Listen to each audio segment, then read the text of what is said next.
توبہ اپنے اختتام کی طرف بڑھ رہا ہے۔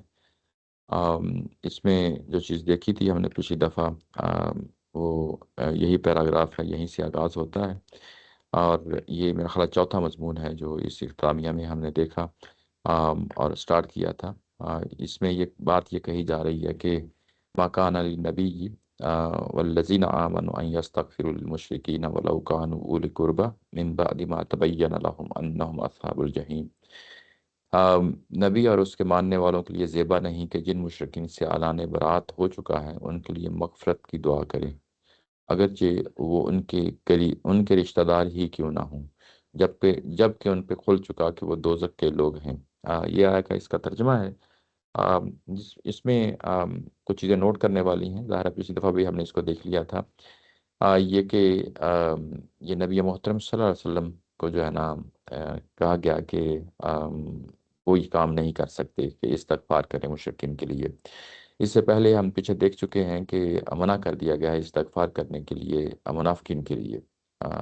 بڑی تفصیل کے ساتھ یہ چیزیں پیچھے ہم نے دیکھی ہیں، اور اس میں جب استغفار کیا جاتا ہے یہ زندوں کے لیے بھی کیا جاتا ہے اور مردوں کے لیے بھی کیا جاتا ہے، جیسا کہ ہم پیچھے پڑھ رہے ہیں، اور یہی لفظ استغفار وہیں پہ یوز ہوا تھا۔ اسی کنٹیکسٹ میں یہاں پہ ظاہر ہے کہ استغفار کا جو لفظ آیا ہے یہاں مشرکین کے لیے لفظ آیا ہے، اور مشرکین یہاں پہ للمشرکین ہے، یہاں لام اور لام کے بعد الف لام ہے۔ الف لام جب کہا جاتا ہے تو یہ وہی اسی طرح کا جو ہے نا چیز بن جاتی ہے جس کو ہم ٹی ایچ ای جو ہے نا انگلش میں دی پالیتھیس جو ہے نا جس کو ہم کہتے ہیں۔ تو ایسے ہی یہاں پہ ظاہر ہے کہ جن کا ذکر پہلے ہو چکا ہے انہی مشرکین کی بات ہو رہی ہے، اور یہ مشرکین بھی ضلع نمایاں عرب کے مشرکین ہیں، جو ابھی تک جنہوں نے اسلام قبول نہیں کیا تھا ان کے بارے میں بات ہو رہی ہے کہ وہ ان کے بارے میں استغفار نہیں کر سکتے اللہ تعالیٰ کی ذات سے، ولو کانوا اولی قربا، بھلے وہ کتنے ہی آپ کے قریبی رشتہ دار ہی کیوں نہ ہوں، ان کے بارے میں یہ کہا گیا کہ آپ استغفار نہیں کر سکتے۔ آم، بعد ما تبین لہم، اور اس چیز کے بعد کہ یہ چیز واضح کر دی گئی، یہ چیز واضح ہو گئی ہے کہ وہ لوگ جو ہیں وہ اصحاب الجحیم ہیں، یعنی دوزخ میں جانے والے ہیں۔ یہاں تک آتے آتے 113 تک جو ہے نا یہ چیز واضح ہو جاتی ہے کہ کون سے لوگ ہیں جن کو جنت دنیا میں اعلان کر دیا گیا۔ پیچھے بڑی تفصیل کے ساتھ صحابہ اکرام جو مہاجرین میں سے ہیں اور انصار میں سے ہیں ان کی بڑی تفصیل کے ساتھ دیکھ لیا، اور کون لوگ ہیں جو یعنی دوزخ میں جانے والے ہیں۔ یہ منافقین کے بارے میں بھی فیصلہ کر دیا گیا، یہ مشرکین کے بارے میں بھی فیصلہ کر دیا گیا، یہ اہل کتاب کے بارے میں بھی فیصلہ کر دیا گیا۔ تو یہ تینوں فریق جو ہیں اب واضح مقام پہ کھڑے ہو جائیں، ان کی سب کی حیثیت ایک ایک کر کے متعین ہو چکی ہے۔ ایسا نہیں ہے کہ اب یہ کہیں کہ ان کے بارے میں کوئی ایمبیگوٹی ہے، اور جب یہ ان کی حیثیت متعین ہو چکی ہے اور یہ واضح ہو چکا ہے کہ کون سے یعنی اس میں گروہ ہیں جن کا دنیا میں فیصلہ کر دیا گیا کہ یہ دوزخ میں جانے والے لوگ ہیں، یعنی دنیا میں فیصلہ کر دیا گیا، یعنی رسول آئے ہیں انہوں نے اتمام حجت کیا ہے، اور دنیا میں قیامت برپا ہوئی ہے، اس قیامت کے نتیجے میں تمام فریقوں کے بارے میں علیحدہ علیحدہ فیصلہ کر دیا گیا ہے، اور انگلی رکھ کے بتا دیا گیا ہے کہ یہ لوگ جو ہے نا دوزخ میں جانے والے ہیں۔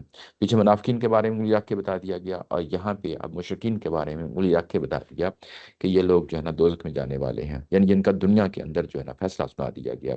اور یہ ما تبینہ کا لفظ آ گیا، تبینہ کا مطلب واضح، یعنی واضح ہو گیا ہے، یعنی اللہ تعالیٰ کی ذات نے واضح کر دیا ہے، اس میں کوئی ایمبیگوٹی نہیں رکھی، اس میں کوئی جو ہے نا وہ ابھی یہ کہا جائے کہ نہیں ابھی کسی کے بارے میں جو ہے نا ہو سکتا ہے کہ وہ جنت میں جائے، ہو سکتا ہے وہ دوزخ میں جائے، ہو سکتا ہے وہ ایمان لے آئے، اس طرح کی چیزیں جو ہے نا ہم اب تو کہہ سکتے ہیں، لیکن اس وقت رسول کے زمانے میں جب یہ جو ہے نا اتمام حجت ہوا، قیامت برپا ہوئی، تو اس میں یہ بالکل متعین طور پہ انگلی رکھ کے بتا دیا گیا۔ یہاں پہ ایک چیز واضح رہے کہ سورہ انفال میں پڑھا ہے پیچھے، اور اس طریقے سے سورہ فتح میں بھی جو ہے نا آگے چل کے پڑھیں گے، جس میں یہ بتایا گیا ہے کہ جب تک جو ہے نا دوسرا فریق، مخالف فریق جو اسلام جس نے ابھی تک قبول نہیں کیا، جب تک ان کے ہاں لوگ موجود ہوتے ہیں، استغفار کرتے رہتے ہیں، موجود ہوتے ہیں، ان کے اندر یہ مادہ پوٹینشیل پایا جاتا ہے کہ وہ کل کو اسلام قبول کر لیں گے، گو کہ جو ہے انہوں نے اسلام قبول نہیں کیا کل کو کر لیں گے، تب تک جو ہے نا اللہ کا عذاب نہیں آتا۔ ہر رسول کے دور میں اس چیز کو جو ہے نا مد نظر رکھا جاتا ہے، اللہ تعالیٰ کی ذات کی سنت کا جو تقاضا ہے اس میں یہ چیز لازمی ہے کہ اس وقت تک عذاب نہیں آتا جب تک جو ہے نا لوگوں کے اندر جو ہے نا یعنی پوٹینشیل پایا جاتا ہے کہ جو ہے نا کل کو یہ اسلام قبول کر لیں گے، تب تک جو ہے نا عذاب نہیں آتا۔ ایک شرط یہ ہوئی۔ دوسری جو ہے نا یہاں سے ایک چیز اور ہمیں پتہ چلتی ہے، اسی آیت سے آگے پتہ چلتی ہے کہ جب تک جو ہے نا اہل ایمان اور نبی بھی دعائیں مانگتے رہتے ہیں، یہ بھی ایک طرح کی ڈھال جو ہے نا بنی ہوئی چیز ہوتی ہے، اور دونوں طرفوں سے یہ معاملہ یک طرفہ نہیں ہوتا۔ یعنی یہ کہ ایک طرف تو ادھر جو مخالفین ہیں ان کے ہاں یہ پوٹینشیل پایا جاتا ہے کہ ان کے ہاں یہ خواہش پائی جاتی ہے، اور وہ خواہش رکھتے ہیں کہ کس طریقے سے معاملہ آگے بڑھے، حالات جو ہے نا وہ نتھر کر سامنے آ جائیں، پھر جو ہے نا ہم اسلام قبول کریں۔ تو یہ جب تک یہ پوٹینشیل بھی پایا جاتا ہے تب تک بھی عذاب نہیں آتا، اور جب تک جو ہے نا پیغمبر کی طرف سے اور پیغمبر کے ساتھیوں کی طرف سے مخالفین کے لیے دعائیں کی جاتی ہیں، استغفار کیا جاتا ہے، ان کے لیے گڑ گڑا کر جو ہے نا دعائیں مانگی جاتی ہیں، جب تک یہ عمل بھی ہوتا رہتا ہے تب تک عذاب نہیں آتا۔ یہ دونوں سائڈوں کے بارے میں کہ اب جن کے چھلنی سے جو ہے نا گزارنا تھا اور چھان لینا تھا، یا جن کو جو ہے نا چھاج میں سے جو ہے نا گزار کے پھٹک لینا تھا، ان سب کو جو ہے نا علیحدہ علیحدہ کر دیا گیا ہے۔ جو واقعی جن کے اندر اسلام قبول کرنے کا وعدہ تھا انہوں نے قبول کر لیا، اور جنہوں نے اسلام قبول نہیں کرنا تھا وہ سٹل جو ہے نا اسی پرانی پوزیشن پہ رہنا چاہتے ہیں، اور ان کے اندر اب کوئی پوٹینشیل نہیں پایا جاتا۔ تو جو ہے نا یہ اس مرحلے پہ آ کے پھر جو ہے نا پیغمبر کو اور پیغمبر کے ساتھیوں کو بھی منع کر دیا جاتا ہے۔ دونوں پہلو یہ کون واضح کرتا ہے؟ اللہ تعالیٰ کی ذات واضح کرتی ہے، یعنی یہ واضح کر دیتی ہے کہ اب ان کے ہاں کوئی پوٹینشیل نہیں رہ گیا، اور ادھر واضح کر دیتی ہے کہ تم نے جو ہے نا اب کوئی دعا نہیں مانگنی، ان کے لیے استغفار نہیں کرنا، ان کے لیے اب جو جو تمہارے ٹارگٹ آڈینس ہے یعنی جن پہ عذاب آنا ہے وہ متعین ہو چکے ہیں، اب وہ کھل کر سامنے آ چکے ہیں۔ یہ بات ہے جو اس آیا کے اندر ہمیں واضح ہو جاتی ہے۔ یعنی اب اس کے بعد، یعنی یوں کہہ لیں کہ اس آیا کے بعد یوں کہہ لیں کہ اب وہ ٹرننگ پوائنٹ آ گیا ہے، جس میں یہ فیصلہ ہو جائے گا کہ اب اس کے بعد جو اوپر آیا نمبر 5 میں کہا گیا تھا جس میں قتل عام کی بات کی گئی تھی، وہ اب جو ہے نا اس دور میں جو ہے نا جزیرہ نما عرب جو ہے نا داخل ہو جائے گا۔ ابھی تک جو ہے نا وہ داخل نہیں ہوا تھا۔ یعنی یوں کہہ لیں کہ آیا نمبر 5 کے بعد جس میں یہ کہا گیا تھا کہ فقتلوا المشرکین حیث وجدتموہم، یعنی ان کو جو ہے نا قتل کرو، ان مشرکین کو جہاں جہاں تم ان کو پاؤ۔ جب یہ کہا گیا اوپر آیا نمبر 5 میں، تو اس وقت اسٹل جو ہے نا ابھی بہت لمبا عرصہ تھا یہ کہ اس کے بعد قتال کا حکم آیا، یعنی قتال ان کے بارے میں بار بار کہا جا رہا ہے کہ ان کے خلاف لڑو۔ یعنی اس ابتدائی حکم آ چکنے کے بعد، ابتدائی انفارمیشن آ چکنے کے بعد مسلسل جنگیں ہوئی ہیں، اور وہ اس دورانیے میں ہوئی ہیں کہ جو جزا اور سزا کا جو فیز ہے وہ داخل ہو چکا ہے، لیکن جزا اور سزا کا وہ عمل جس میں جو ہے نا اب قتال کی بجائے قتل کرنا ہے لوگوں کو، وہ فیز جو ہے نا وہ اس کے بعد شروع ہوگا۔ یعنی غزوہ تبوک کے بعد، یعنی اس کے بعد حج آئے گا، حج اکبر پہ اعلان کیا جائے گا، اور اس کے بعد وہ شروع ہو جائے گا۔ لیکن اس سے پہلے یہ اسٹیٹمنٹ دینا ضروری تھا کہ اب وہ بیسیکلی ٹرننگ پوائنٹ آ گیا ہے۔ اور یہ ٹرننگ پوائنٹ کب اعلان ہوا ہے؟ یہ میں نے پچھلی دفعہ جو ہے نا کہا تھا کہ یہ غزوہ تبوک کی واپسی کے بعد جب مدینہ میں لوگ پہنچ گئے ہیں تو اس وقت جو ہے نا یہ آیات نازل ہوئی ہیں۔ وہ آگے چل کے مزید پتہ چل جائے گا کہ یہ اسی مرحلے کی جو ہے نا آیات ہیں کہ جس میں تبوک سے لوگ واپس آ گئے ہیں، اور اس کے بعد یہ شجرہ جو ہے نا نازل ہوا ہے۔ یہ ابھی تک جو چیز ہے یہ واضح رہنی چاہیے، متعین رہنی چاہیے، جس میں یہ ساری چیزیں جو ہے نا آپ کے سامنے یہ یعنی اس میں اب کوئی ایمبیگوٹی نہیں، یہ چیز کلیئر ہو گئی ہے۔ آیت نمبر 113 کیا اس وقت تک دعائیں کر رہے تھے جی کر رہے تھے۔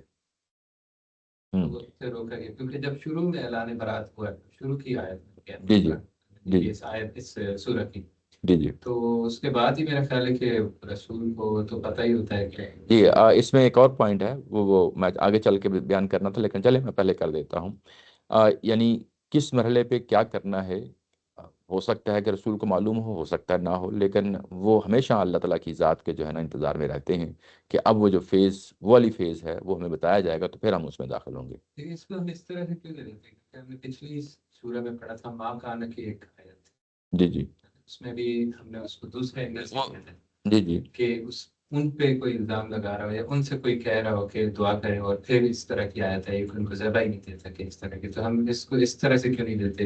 نہیں دیکھو، جو ماکانہ کا دو پہلوؤں سے آتا ہے نا، ایک تو کوئی آپ پہ کوئی الزام لگا ہے، ٹھیک ہے نا، اس کو رفع کرنے کی، ہاں اس کو کرنے کے لیے ایک یہ ویسے ہی آتا ہے پازیٹیولی جو ہے نا کہ یہ ٹھیک نہیں ہے، مناسب نہیں ہے یہ بات، اور یہ کام ہو رہا ہے، یعنی پیچھے منافقین کے بارے میں بھی ہو رہا تھا، جس میں یہ دعائیں مانگی جا رہی تھیں، ان کو جو ہے نا چشم پوشی کی جا رہی تھی منافقین کے بارے میں بھی، تو وہاں روک دیا گیا، اور یہاں پہ بھی ظاہر ہے کہ دعائیں مانگی جا رہی ہیں، اور اسی سینس میں جو ہے نا یہاں پہ آ کے منع کر دیا گیا ہے۔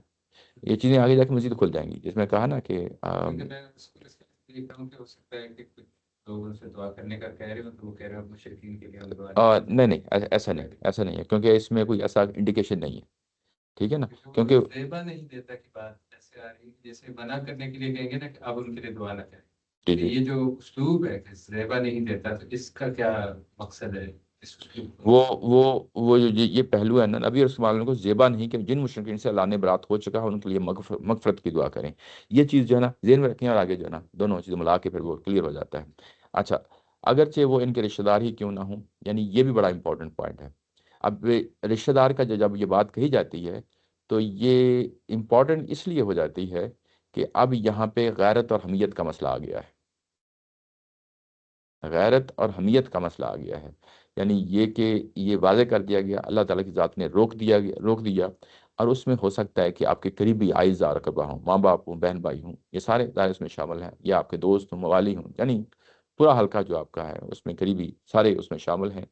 تو یہ اس میں غیرت کا یہ پہلو آ جاتا ہے کہ یہاں پہ اب جب منع کیا جا رہا ہے تو اس کے بعد ایمان کا تقاضا ایک جگہ پہ، اور آپ کے رشتہ داروں کا تقاضا ایک جگہ پہ، اور غیرت حمیت اب یہ چاہتی ہے کہ دونوں میں فرق کر دیا جائے، دونوں میں فرق کر دیا جائے۔ اگر آپ کا سٹل جو ہے نا وہیں پہ دل لگا ہوا ہے کہ کسی طرح وہ بچ جائیں، تو اس کا مطلب یہ ہے کہ آپ کے ایمان میں کمی آ گئی ہے، کوئی پرابلم آ گیا ہے، یعنی یہ پوائنٹ جو ہے نا بڑا امپورٹنٹ ہے، یہ اگلی آیت سے مزید واضح ہو جاتا ہے، ٹھیک ہے نا۔ اچھا، اس کے بعد کہا ہے کہ اگلی آیت میں جس میں یہ جو پہلو ہے نا یہ دعا مانگنے کا، یہ میں نے پچھلی دفعہ بھی ہائی لائٹ کیا تھا کہ یہ صرف اور صرف جو ہے نا یہ جو دور جزا اور سزا ہوتی ہے نا، جس میں رسولوں کا دور ہوتا ہے، اس میں جا کے جو ہے نا یہ ایکشن لیا جاتا ہے۔ اس کو جب دور سزا نہیں ہے تو پھر یہ اس سے آیا اس سے متعلق نہیں ہوتی، دور جزا اور سزا کا جو دور ہے، سزا کا جو دور ہے وہ نہیں ہے، تو یہ اس سے متعلق نہیں ہوتی۔ اور ہمیں معلوم ہے کہ سزا کا جو دور ہے یہ صرف رسولوں کے ساتھ خاص ہے، وہ یوں ہی وہ دور ختم ہوتا ہے تو اس کے بعد پھر دعوت کا دور شروع ہو جاتا ہے، اور قیامت تک کے لیے، کیونکہ اب کسی اور پیغمبر نے تو آنا نہیں، کسی اور رسول نے آنا نہیں، تو دعوت کا دور ہے، تو پیغمبر کے لیے بھی اور پیغمبر کے ساتھیوں کے لیے بھی دعوت کا ایک دور ہوتا ہے۔ وہ جو دعوت کا دور ہوتا ہے، وہ سزا سے پہلے کا سارا دور وہ دعوت کا ہی دور ہوتا ہے، تو سزا سے پہلے یہ کام کر سکتے تھے، اور سزا کا دور ختم ہو جائے تو اس کے بعد صحابہ ہوں یا بعد میں آنے والے لوگ ہوں، مسلمان ہوں، تو ان کے لیے یہ متعلقہ چیز نہیں ہوتی، یہ صرف اور صرف دور جو سزا ہے اسی سے متعلقہ چیز ہے۔ یہ چیز جو ہے نا اگلی آیت سے بھی مزید کھل جاتی ہے۔ اچھا، جس طرح میں نے اوپر بتایا کہ حضرت عیسیٰ علیہ السلام جو ہے نا قیامت والے دن اپنے ہی جو ہے نا وہ ہوا، یعنی یوں کہہ لیں کہ یہ عیسائی لوگ ہیں حضرت عیسیٰ علیہ السلام کو مانتے ہیں، ان کے بارے میں جو ہے نا اللہ تعالیٰ کی ذات سے جو ہے نا دعا مانگ رہے ہیں، تو یہ دو مقامات ہیں، یعنی ایک اور مقام بھی ہے حضرت ابراہیم علیہ السلام کے حوالے سے، میرا خاص سورہ ہجر میں ہے وہ، آ، تو وہاں پہ یہ ہے کہ وہ مشرکین کے لیے دعا مانگ رہے ہیں، ابراہیم علیہ السلام مانگ رہے ہیں۔ اچھا، آ، ہاں، دعا مانگنے کا جو اسلوب ہے، الفاظ ہیں، وہ موقع محل کے مطابق ہونے چاہیے، ٹھیک ہے نا، یعنی ایک بندہ اہل ایمان ہے، اس سے کوئی غلطی ہوتی ہے، آپ دعا مانگتے ہیں اس سے واضح کا، یعنی اس سے اللہ تعالیٰ کی ذات سے آپ دعا مانگتے ہیں کہ تیرا ہی بندہ ہے، یعنی ایمان لایا ہے، ٹھیک ہے نا، اللہ اور اللہ کے رسول پہ ایمان لایا ہے، اس طریقے سے دعا مانگ سکتے ہیں۔ لیکن ظاہر ہے کہ اگر کوئی اور بندہ ہے، جیسے مشرک ہے یا غیر مسلم ہے، جب آپ اس کے لیے دعا مانگیں گے تو اس کو غیر حقیقی دعا نہیں مانگ سکتے، میری بات سمجھ رہے ہیں؟ غیر حقیقی سے مراد یہ ہے کہ جو اسلام تو اس نے قبول ہی نہیں کیا، اب اس کے لیے یہی کہہ سکتے ہیں کہ جیسا عیسیٰ علیہ السلام نے کہا ہے کہ تیرے ہی بندے ہیں، اگر تو ان کو عذاب دینا چاہتا ہے تو عذاب ظاہر ہے تو مالک ہے، دے سکتا ہے۔ وَإِن تَغْفِرْ لَهُمْ فَإِنَّكَ أَنْتَ الْعَزِيزُ الْحَكِيمُ، عزیز الحکیم۔ اگر تو جو ہے نا ان کو معاف کرنا چاہتا ہے تو سب یہ بھی کر سکتا ہے، تو عزیز اور حکیم ہے، ٹھیک ہے نا، تو یہ موقع محل کے مطابق جو ہے نا آپ دعا مانگ سکتے ہیں، اس میں کوئی حرج کی بات نہیں ہے، یعنی یہ ایک ریالٹی کے ساتھ سامنے رکھتے ہوئے، یعنی ان ریئلسٹک قسم کی جو ہے نا دعا تو نہیں مانگی جا سکتی، تو یہ چیزیں جو ہے نا وہ سامنے رہنی چاہیے۔ اچھا، یہ جو سٹیج ہے، اس کے بعد ایک اور سٹیج بھی آتی ہے، جس میں جیسے حضرت نوح علیہ السلام جو ہے نا دعا مانگ رہے ہیں، رب لا تذر علی الارض من الکافرین دیارا، ان کو جو ہے نا اس ضروری زمین پہ بالکل نہیں چھوڑنا، بالکل خاتمہ کر دینا ہے، یعنی وہ دور بھی آتا ہے، یعنی ایک رسول کے دور میں کہ جب جو ہے نا یہ چیزیں واضح ہو گئی، متعین ہو گئی، تو اس کے بعد دعا کا ایک اور پہلو بھی آتا ہے کہ اب ان کے ساتھ اگر یہ معاملہ ہو گیا تو اب ان کو جو ہے نا خاتمہ ہی ہو جانا چاہیے. یہ بیسیکلی یہ پہلو ہے، یہ بھی اگلی آیت سے واضح ہو جاتا ہے. تھوڑا سا میں اس کو بتاتا ہوں کیا ہے. وما کان استغفار ابراہیم علی ابیہ الا عن موعدۃ وعدها ایاہ. اچھا، اس کے بعد ابراہیم نے تو اپنے باپ کے لیے صرف اس وعدے کے ثواب سے مغفرت مانگی تھی جو اس نے اپنے باپ سے کر لیا تھا. مگر جب اس کو واضح ہو گیا کہ وہ خدا کا دشمن ہے تو اس سے بے تعلق ہو گیا. اچھا، یہ ہے فلما تبین لہ، جب اس کو بھی واضح ہو گیا، ابراہیم علیہ السلام کو بھی واضح ہو گیا کہ انہ عدو للہ، کہ وہ اللہ کا دشمن ہے. یعنی اب کیا بنیاد ہے؟ یعنی ہم کیوں، یعنی واضح ہونے کے بعد جب واضح چیز ہو جاتی ہے تو اس کا کیا مطلب ہوتا ہے کہ پیغمبر نے اتمام حجت کر دیا ہے. اب وہ لوگ جو مخالفین ہیں، مشرکین ہیں، جیسا کہ پچھلی آیہ میں آیا ہے، وہ کس کیٹیگری میں کھڑے ہیں؟ وہ اللہ اور اللہ کے رسول کے دشمن ہیں.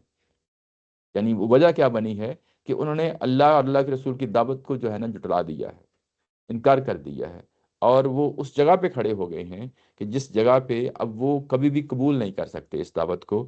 اور اس لیے کہا گیا ہے کہ وہ بے شک اللہ کے دشمن ہیں، اللہ کے دشمن ہیں. یہ وجہ بنتی ہے کہ کیوں نہیں دعا کی جا سکتی. وجہ یہی بنتی ہے کہ تمام حدت ہو چکا ہے، متعین ہو چکا ہے کہ اللہ کے دشمن ہیں. اور جب وہ اللہ کے دشمن ہیں تو پھر جو ہے نا ان سے یعنی ابراہیم علیہ السلام سے جو ہے نا منع کر دیا گیا. اچھا، اس کے بعد یوں ہی منع کیا گیا ہے تبرأ منہ، تو وہ انہوں نے کیا کیا، وہ اس سے بے تعلق ہو گیا. اب یہ تبرأ کا لفظ وہی ہے جو برات، اظہار برات ہے. اور یہ اگر آپ اس سورہ کے شروع میں جائیں، میں آپ کو وہاں لے جاتا ہوں، وہاں پہ براتم من اللہ ورسولہ الی الذین عاہدتم من المشرکین. یہاں پہ بھی اگر آپ دیکھیں تو عہد معاہدے ہی کی بات ہے. یعنی جو ذمہ داریاں ہیں مخالفین کے ساتھ، جو ذمہ داریاں ہیں، وہ عہد معاہدہ ہے، وہ اب جو ہے نا اس سے ہاتھ اٹھا لیا جائے گا، اس سے ہاتھ اٹھا لیا جائے گا. اور اٹھا لیا جائے گا تو اسی کو اعلان برات کہتے ہیں. اور یہ اعلان برات کیا ہوتا ہے؟ یہ اعلان بے تعلقی ہوتا ہے کہ اب آپ کے ساتھ کوئی دعا نہیں مانگی جائے گی، کوئی تعلق نہیں رکھا جائے گا، ہر طریقے کی رشتہ داریاں توڑ دی جائیں گی.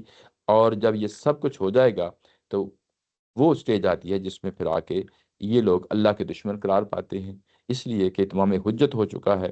اور اتمام حجت ہو چکنے کے بعد یہ اس پوزیشن میں کھڑے ہیں کہ جہاں پہ اللہ نے دنیا میں ان کی جو ہے نا وہ ان کو جہنم رسید کر دیا ہے، اور اس کی بنیاد پہ پھر یہ اظہار برات ہوتا ہے.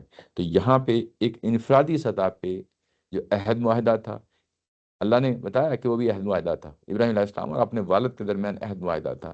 یہ عہد معاہدے کی جو کیفیت ہے، یہ سورہ جا کے ہم مریم میں پڑھیں گے، وہاں تفصیل اس کی ملے گی کہ انہوں نے کون سے حالات تھے جس کے تحت جو ہے نا ابراہیم علیہ السلام نے اپنے والد کے ساتھ جو ہے نا یہ معاہدہ یعنی اپنی زبان دے بیٹھے تھے کہ بھلے آپ مجھے تنگ کرتے رہیں، بھلے آپ مجھے جو مالی تکلیفیں دیتے رہیں، اس سب کے باوجود میں اللہ سے ہمیشہ آپ کے لیے خیر کی، بہتری کی، ایمان لانے کی توفیق، یعنی یہ ساری چیزیں جو ہے نا وہ آپ استغفار کی دعائیں مانگتا رہوں گا، دعائیں مانگتا رہوں گا. اور جب یہ واضح ہو گیا، کلیئر ہو گیا، اللہ نے کسی اسٹیج پہ جا کے بتا دیا، تو اس کے بعد جو ہے نا انہوں نے پھر اظہار برات کر دیا. اچھا، یہ جو پہلو ہے کہ واضح ہو گیا، کلیئر ہو گیا کہ اللہ کا دشمن ہے، اور انہوں نے اظہار برات کر دیا، اس کو پھر ابراہیم علیہ السلام کے انا ابراہیم لأواہ حلیم دو صفات کے ساتھ جو ہے نا اس کو واضح کیا ہے، اس کو مزید کھولا ہے. اواہ کا مطلب ہوتا ہے یعنی نرم، اس کے لیے لفظ یعنی معنی آتا ہے. یہ ترجمہ اگر دیکھیں تو ابراہیم بڑا نرم دل تھا. نرم دل یعنی غم خار ہونا، یعنی ہمدرد ہونا، دوسروں کے لیے نرمی کا رویہ ہونا، رحمت کا رویہ ہونا، شفقت کا رویہ ہونا، اس کے لیے اواہ کا لفظ آتا ہے. اور یہ لفظ جو ہے نا بڑا، جسے کہتے ہیں نا کہ انٹینسو ورڈ ہے، یعنی کوئی ایسے نہیں ہے سادہ سا، مطلب دوسروں کے لیے جب آپ کے اندر یہ مادہ ابل رہا ہو، غمگساری میں، ہمدردی میں، دوسروں کے بارے میں، انسانوں کے بارے میں، تو اس کے لیے پھر جو ہے نا یعنی بہت زیادہ ہو، بہت زیادہ ہو، یعنی معمولی بھی نہ ہو، بہت زیادہ ہو، تو اس کے لیے اواہ کا لفظ آتا ہے. حلیم کا مطلب یہ ہوتا ہے کہ تحمل کرنے والا، برداشت کرنے والا، صبر کرنے والا. یعنی دوسرے لوگ آپ کو تنگ کرتے ہیں، مشکل میں ڈالتے ہیں، یعنی دوسروں کی طرف سے کوئی شر آتا ہے، تنگی آتی ہے، دوسرے آپ کو مشقت میں ڈالتے ہیں، یعنی یہ ایک منفی پہلو ہے دوسروں کے پہلو سے. جب یہ کام ہوتا ہے تو آپ کے اندر جو پازیٹیو فیلنگز ہوتی ہیں دوسروں کے بارے میں، اس کو حلیم کہا جاتا ہے. اس کو حلیم کہا جاتا ہے. افواہ جو ہے نا، جب یہ نرم شفقت، یہ ساری بیسیکلی پازیٹیو پہلو سے ہے.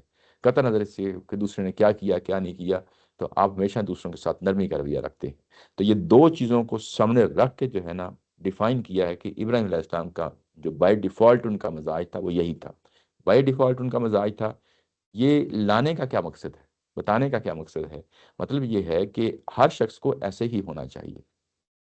یعنی پیغمبر کی ذات کو جب آپ کے سامنے ایک اسوہ رکھ دیا جاتا ہے تو اس کا مطلب یہ ہوتا ہے کہ بائی ڈیفالٹ ایسا ہی ہونا چاہیے. تمام انسانوں کو ایسا ہی ہونا چاہیے جو واقعی اللہ کے دین کو قبول کرتے ہیں، اس پہ ایمان لاتے ہیں، اور اس کے ان کے لیے ضروری ہے کہ بیسیکلی اس پوزیشن میں رہیں، ہم وقت رہیں، ہم وقت اسی پوزیشن میں رہیں. اچھا، یہ جو پوزیشن ہے یہ اصل میں دائی کی جو ہے نا سب سے بڑی صفت ہے. دائی کی سب سے بڑی صفت ہے. لیکن اس کے ساتھ جب دوسری طرف سے اللہ کا حکم آ جاتا ہے تو پھر آپ نرم دل نہیں رہ سکتے، پھر آپ کو سخت دل بننا پڑتا ہے، جیسا یہاں ہو گیا ہے. یعنی مطلب یہ ہے کہ جب اللہ کا حکم سامنے آ جائے تو پھر آپ نے لوہے کی سی سختی رکھنی ہے.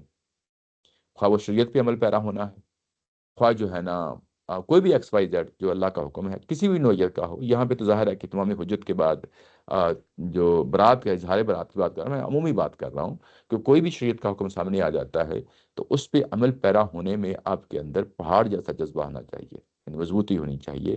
آپ کے اندر جو ہے نا لوہے جیسی سختی ہونی چاہیے. لیکن عام بائی ڈیفالٹ جو آپ کا رویہ ہے یا آپ کا جو معاملات ہیں وہ آپ کے افواہ اور حلیم ہونے چاہیے.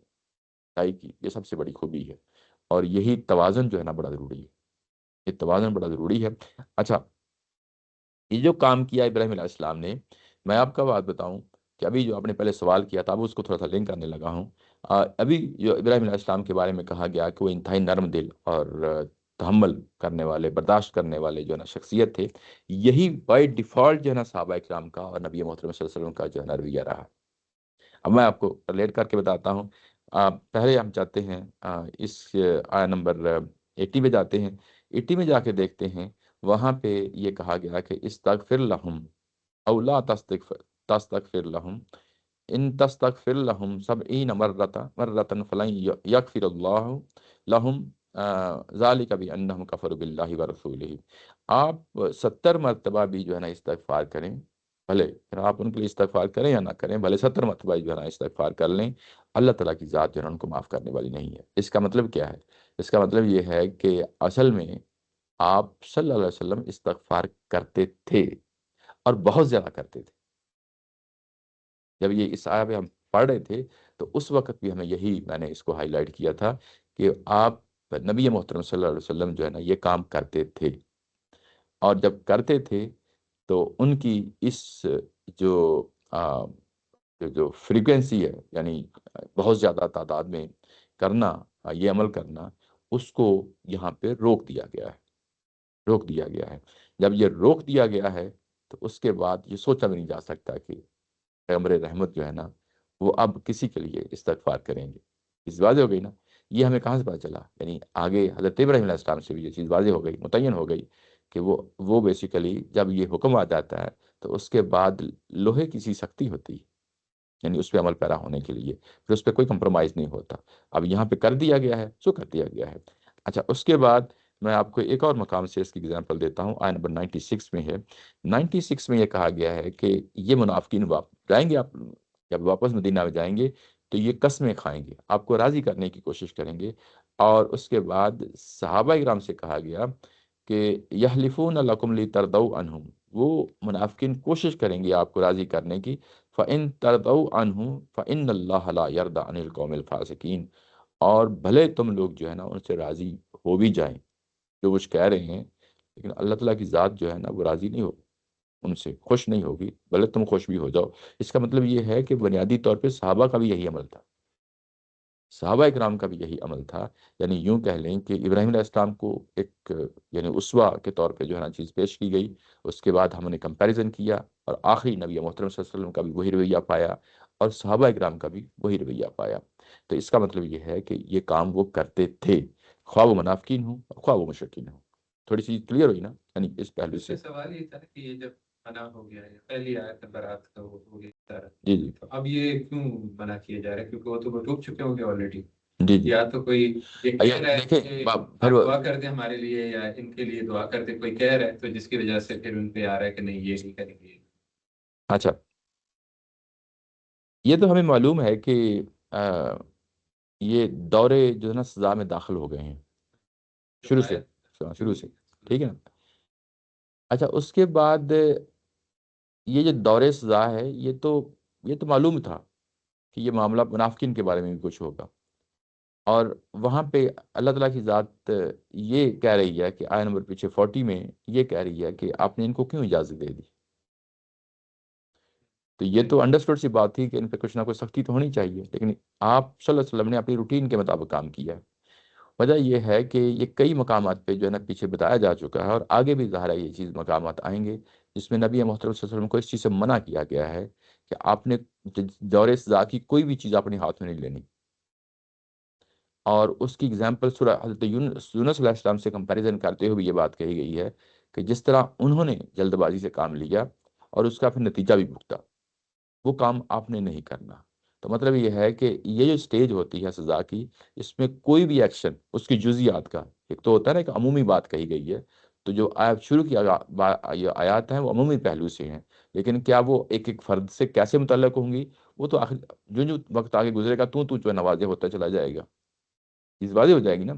اب آپ یوں کہیں کہ وہ تو اوپر حکم دے دیا گیا تھا آیت نمبر 5 میں کہ اب ان مشرکین کو قتل کرنا ہے، لیکن کیا وہ مشرکین سارے کے سارے اس پوزیشن میں آ چکے ہیں کہ جس میں واقعی ان کو قتل کرنا ہے؟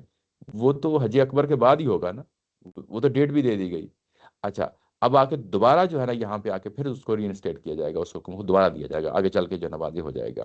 تو لیکن اس کے بعد آپ بتا رہے ہیں کہ 2 دفعہ، اور مطلب ایک دفعہ وسلم کو کہ آپ 70 دفعہ بھی ان کے لیے مغفرت کریں گے تب بھی نہیں ہوگا، اور دوسری دفعہ صحابہ کو راضی کرنے کے بارے میں کہا گیا کہ وہ 2 دفعہ یہ چیزیں بھی ہو چکی، جی پھر اب یہ یہاں پہ آ کے ایک اور دفعہ پھر جی جی۔ منع کیا جا رہا ہے، ہوں تو یہ اس کی کیا وجہ بنی ہے جب پچھلی دفعہ وہ مغفرت کرنے کا بھی بتا دیا گیا، پھر راضی نہیں، وہ ہونے تو کا؟ منافقین کے بارے میں کہا گیا نا، ایسے یہ مشرکین کے لیے پھر الگ سے؟ الگ سے حکم آیا ہے، مشرکین کے الگ سے حکم آیا ہے، ٹھیک ہے نا؟ تو وہ جس مرحلے کی چیز ہوگی، اس مرحلے کی جو کلازز آگے ہوں گی، اس مرحلے سے جو ہے نا وہ کیسے رسول اللہ صلی اللہ علیہ وسلم سے متعلق ہوں گے، ان کے جو ہے نا اس دور سے، جس دور سزا ہے، لوگوں سے ساتھ کیسے متعلق ہوں گی، جو جو اس کے احکامات آتے جائیں گے تو اس پہ امپلیمنٹیشن ہوتی چلی جائے گی، ٹھیک ہے نا؟ یہ پہلو ہے۔ اچھا، اس کے بعد کچھ ضروری نہیں ہوتا کہ یہ ساری چیزیں، ہو سکتا ہے کہ رسول اللہ صلی اللہ علیہ وسلم جو ہے نا وہ کسی اور اینگل سے چیزوں کو دیکھ رہے ہوں، انسان ہے نا، ظاہر ہے کہ اس چیز کو لیکن اللہ تعالیٰ کی ذات اس کو کسی اور اینگل سے دیکھ رہی ہو، یہ پیچھے واضح بھی ہو چکا ہے۔ یہ نظری اعتبار سے جی ٹھیک جی ہے، جی جی۔ تو ہو سکتا ہے کہ پہلے جب مشرکین کی آیت اتر رہی تھی نزولی اعتبار میں، وہاں پر پہلے ہی منع ہو گیا ہو مشرکین کے لیے خاص طور پہ، اور منافقین کے لیے بعد میں آئی ہو۔ نہیں، یہ تو آیات میں نے بتایا نا کہ یہ تو نزولی اعتبار سے بھی جو ہے نا ادھر ہے۔ لیٹ لیٹ ہے، مطلب یہ کہ جب وہ واپس آ گئے ہیں، غزوہ تبوک سے واپس آئے ہیں، تب یہ نازل ہوئی ہیں، تو یہ چیز کلیئر ہو رہی ہے، مزید جو ہے نا آگے پتہ چل جاتا ہے کہ یہ کیا انڈیکیشن ہے کہ یہ جب واپس آئے ہیں تو پھر جو ہے نازل ہوئی ہیں، وہ اگلی آیات سے پتہ چل جاتا ہے۔ اچھا، یہ یعنی یہاں تک یہ چیزیں آئین نمبر 114 تک جو ہے نا کلیئر ہو گئی ہیں۔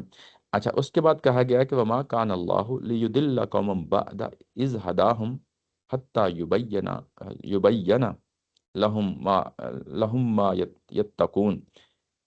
یہ کہا گیا کہ تم یاد رکھو کہ اللہ کا طریقہ یہ نہیں ہے کہ وہ کسی قوم کو ہدایت دینے کے بعد پھر گمراہی میں مبتلا کر دے جب تک انہیں صاف صاف وہ چیزیں نہ بتا دے جن سے ان کو بچنا ہے۔ یہ بھی بڑی سخت قسم کی جو ہے نا اسٹیٹمنٹ ہے۔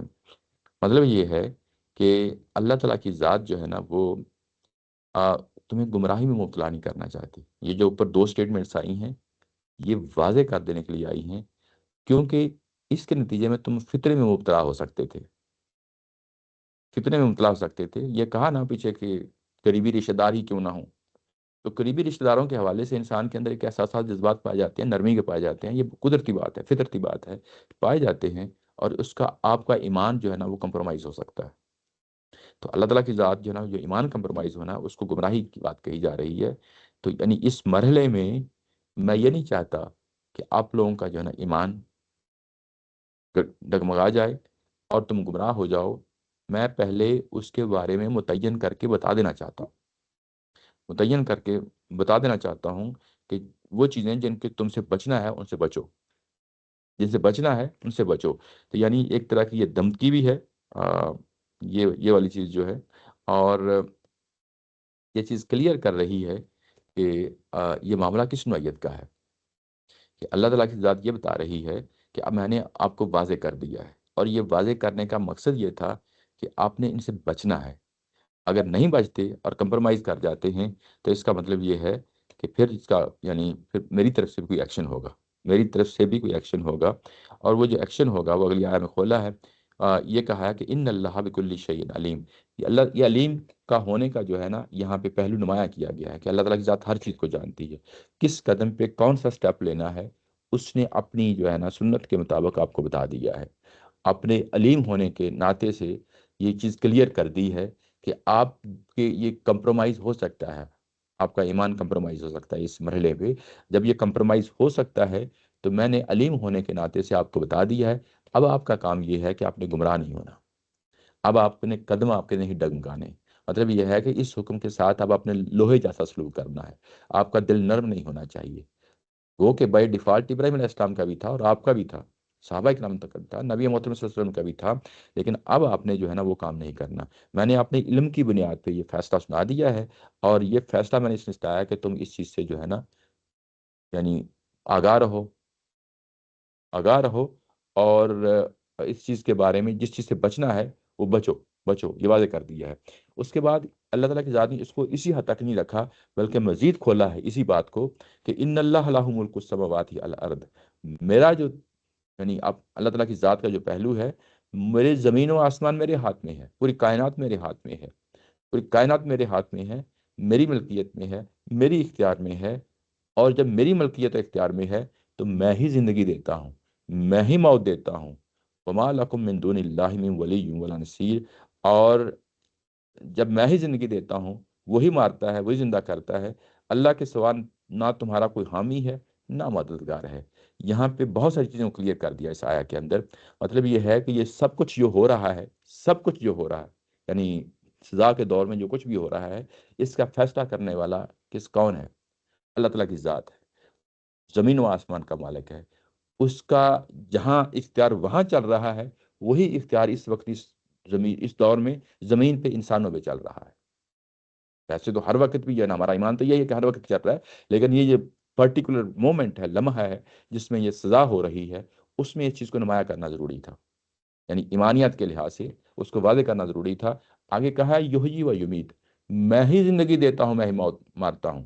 ایسے تو تم دیکھ رہے ہوتے ہو زندگی یا موت جو ہے نا میرے ہی ہاتھ میں ہے، عام حالات میں بھی ایسے ہی ہے، لیکن کیونکہ یہاں مارنے مرانے کا معاملہ ہے، مارنے مرانے کا معاملہ ہے نا، تو اس میں جو ہے نا یہ جو میں کام کہہ رہا ہوں کہ اب فرشتوں کی جگہ تم نے کھڑے ہونا ہے، فرشتوں کی جگہ تم نے کھڑے ہونا ہے۔ یہی ہے نا کہ پہلے کیٹاسٹرافیز جو نیچرل کیٹاسٹرافی جو آتی تھیں، جو آفات آتی تھیں جس سے قومت ختم کر دی جاتی تھی، تو اب تمہاری تلواروں کے ذریعے سے یہ کام ہونا ہے۔ زندگی اور موت میرے ہاتھ میں ہے، اور میں زندگی اور موت اب تمہارے ہاتھوں سے کیونکہ ہونی ہے، تو یہ نہ ہو کہ وہی تلوار جو ادھر چلنی تھی تمہارے خلاف جو ہے نا وہ میں کم کر ڈالوں، یعنی تم بھی اس کی زد میں ہو۔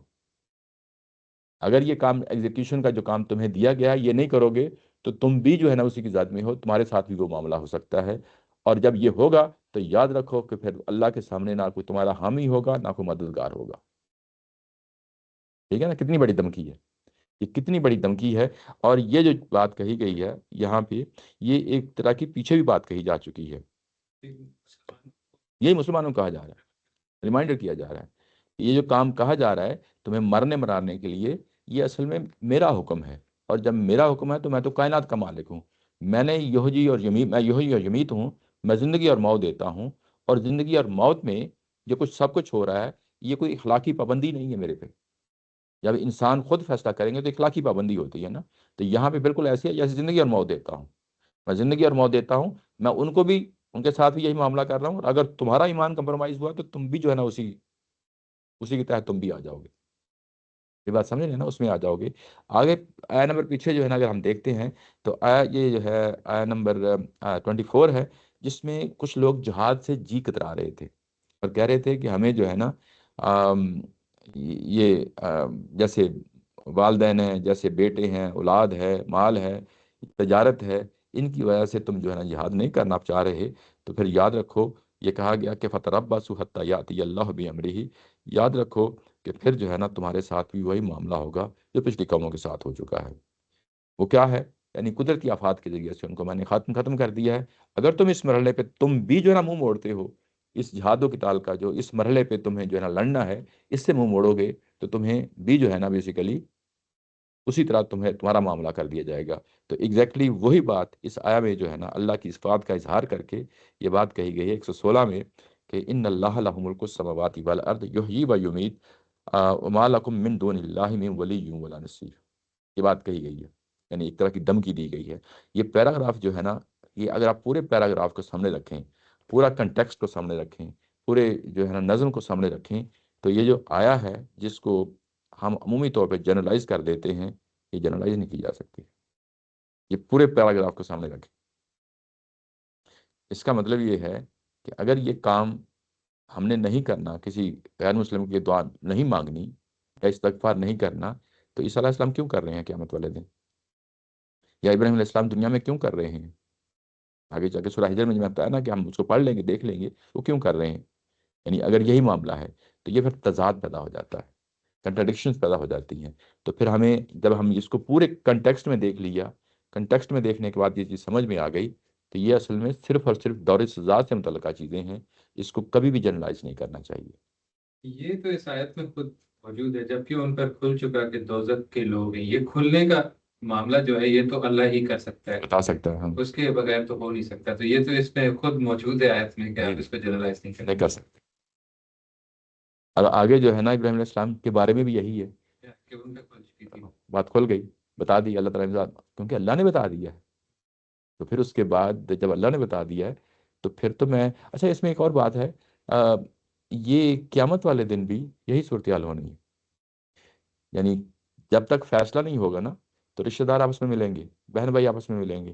یوں ہی فیصلہ ہو جاتا ہے تو جنت والوں جو ہے نا وہ ان پہ لعنت کریں گے. یہاں تک بھی یعنی حدیث میں روایت میں آتا ہے کہ وہ اپنے ہاتھوں سے جو ہے نا دوزخ میں ڈالیں گے.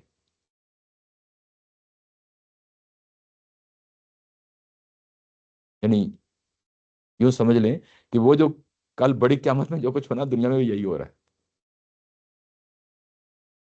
بات واضح ہو گئی نا؟ یہ یہ جی جی پڑھے.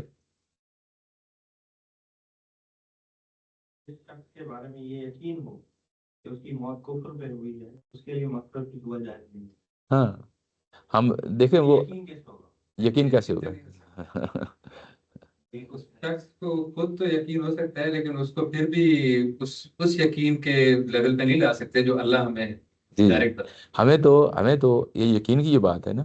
ہم شہید کل رات ہی مجھے کوئی پوچھ رہا تھا کہ شہید کہہ سکتے ہیں کسی کو شہید؟ تو یہ تو روایات میں بھی آیا ہے کہ یہ تو منع کر دیا گیا ہے کہ ایون کسی کو شہید بھی کہنا. کسی شخص کے بارے میں کہا گیا کہ جو ہے نا وہ جنتی ہے، تو یعنی جہاد کے کسی مرحلے پہ، تو آپ سے منع فرما دیا کہ آپ کو کیا معلوم ہے کہ وہ جنتی ہے کہ نہیں جنتی. ٹھیک ہے نا. ایک چیز ہوتی ہے کہ جو ہمارے معاشرے میں کلچرلی ایک چیز چل رہی ہوتی ہے، ٹھیک ہے وہ ایک اپنی جگہ بات ہے، اس کو مطلب کوئی ایشو نہیں ہے. لیکن جو اسلامی پہلو ہے وہ تو ہمیشہ سامنے رہنا چاہیے.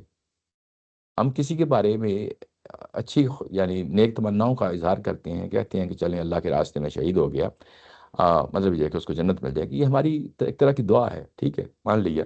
لیکن کیا متعین طریقے سے کہیں کہ واقعی جنت میں جائے گا، یہ میں اس پہ ججمنٹ پاس نہیں کر سکتا. تو یہ والی بات جو تقی عثمانی صاحب کی ہے، یہ اصل میں اس زمرے کی ہے کہ ہم اپنے اپنے طور پہ ایک اسیوم کر لیتے ہیں چیز. ٹھیک ہے نا. یعنی اس زمرے میں ظاہر ہے کہ بڑے آدمی ہیں اور چیزوں کو جب بیان کرتے ہیں تو وہ چیزوں کو اس طریقے سے، لفظوں کو اس طریقے سے بیان کرتے ہیں تاکہ پکڑا بھی نہ جا سکے. یقین ہو جائے، یقین تو خیال ہے کہ کفر کی ڈیفینیشن میں بھی فرق ہے، ہاں وہ فرق ہے جس ان طرح کے وہ دیکھتے ہیں کفر اچھا، کافر کو، اور جو یہاں یہ ایسے ہی ایسے ہی ایسے ہی ایسے ہی بہرحال یہ چیز واضح رہنی چاہیے۔ اچھا اچھا، یہ جو بات ابھی ہوئی ہے یہ چوتھا پہلو ہے، میرا خیال ہے یہ چوتھا ہے، یعنی اوپر سے یعنی جب سے اختتامیہ ہوا ہے اس میں چوتھی بات تھی۔ اس کے بعد پانچویں بات جو ہے اگلے پیراگراف میں شروع ہوتی ہے، اور یہاں سے پتہ چل جاتا ہے کہ یہ آخری شجرہ ہے۔ اچھا یہ کیا بات ہے؟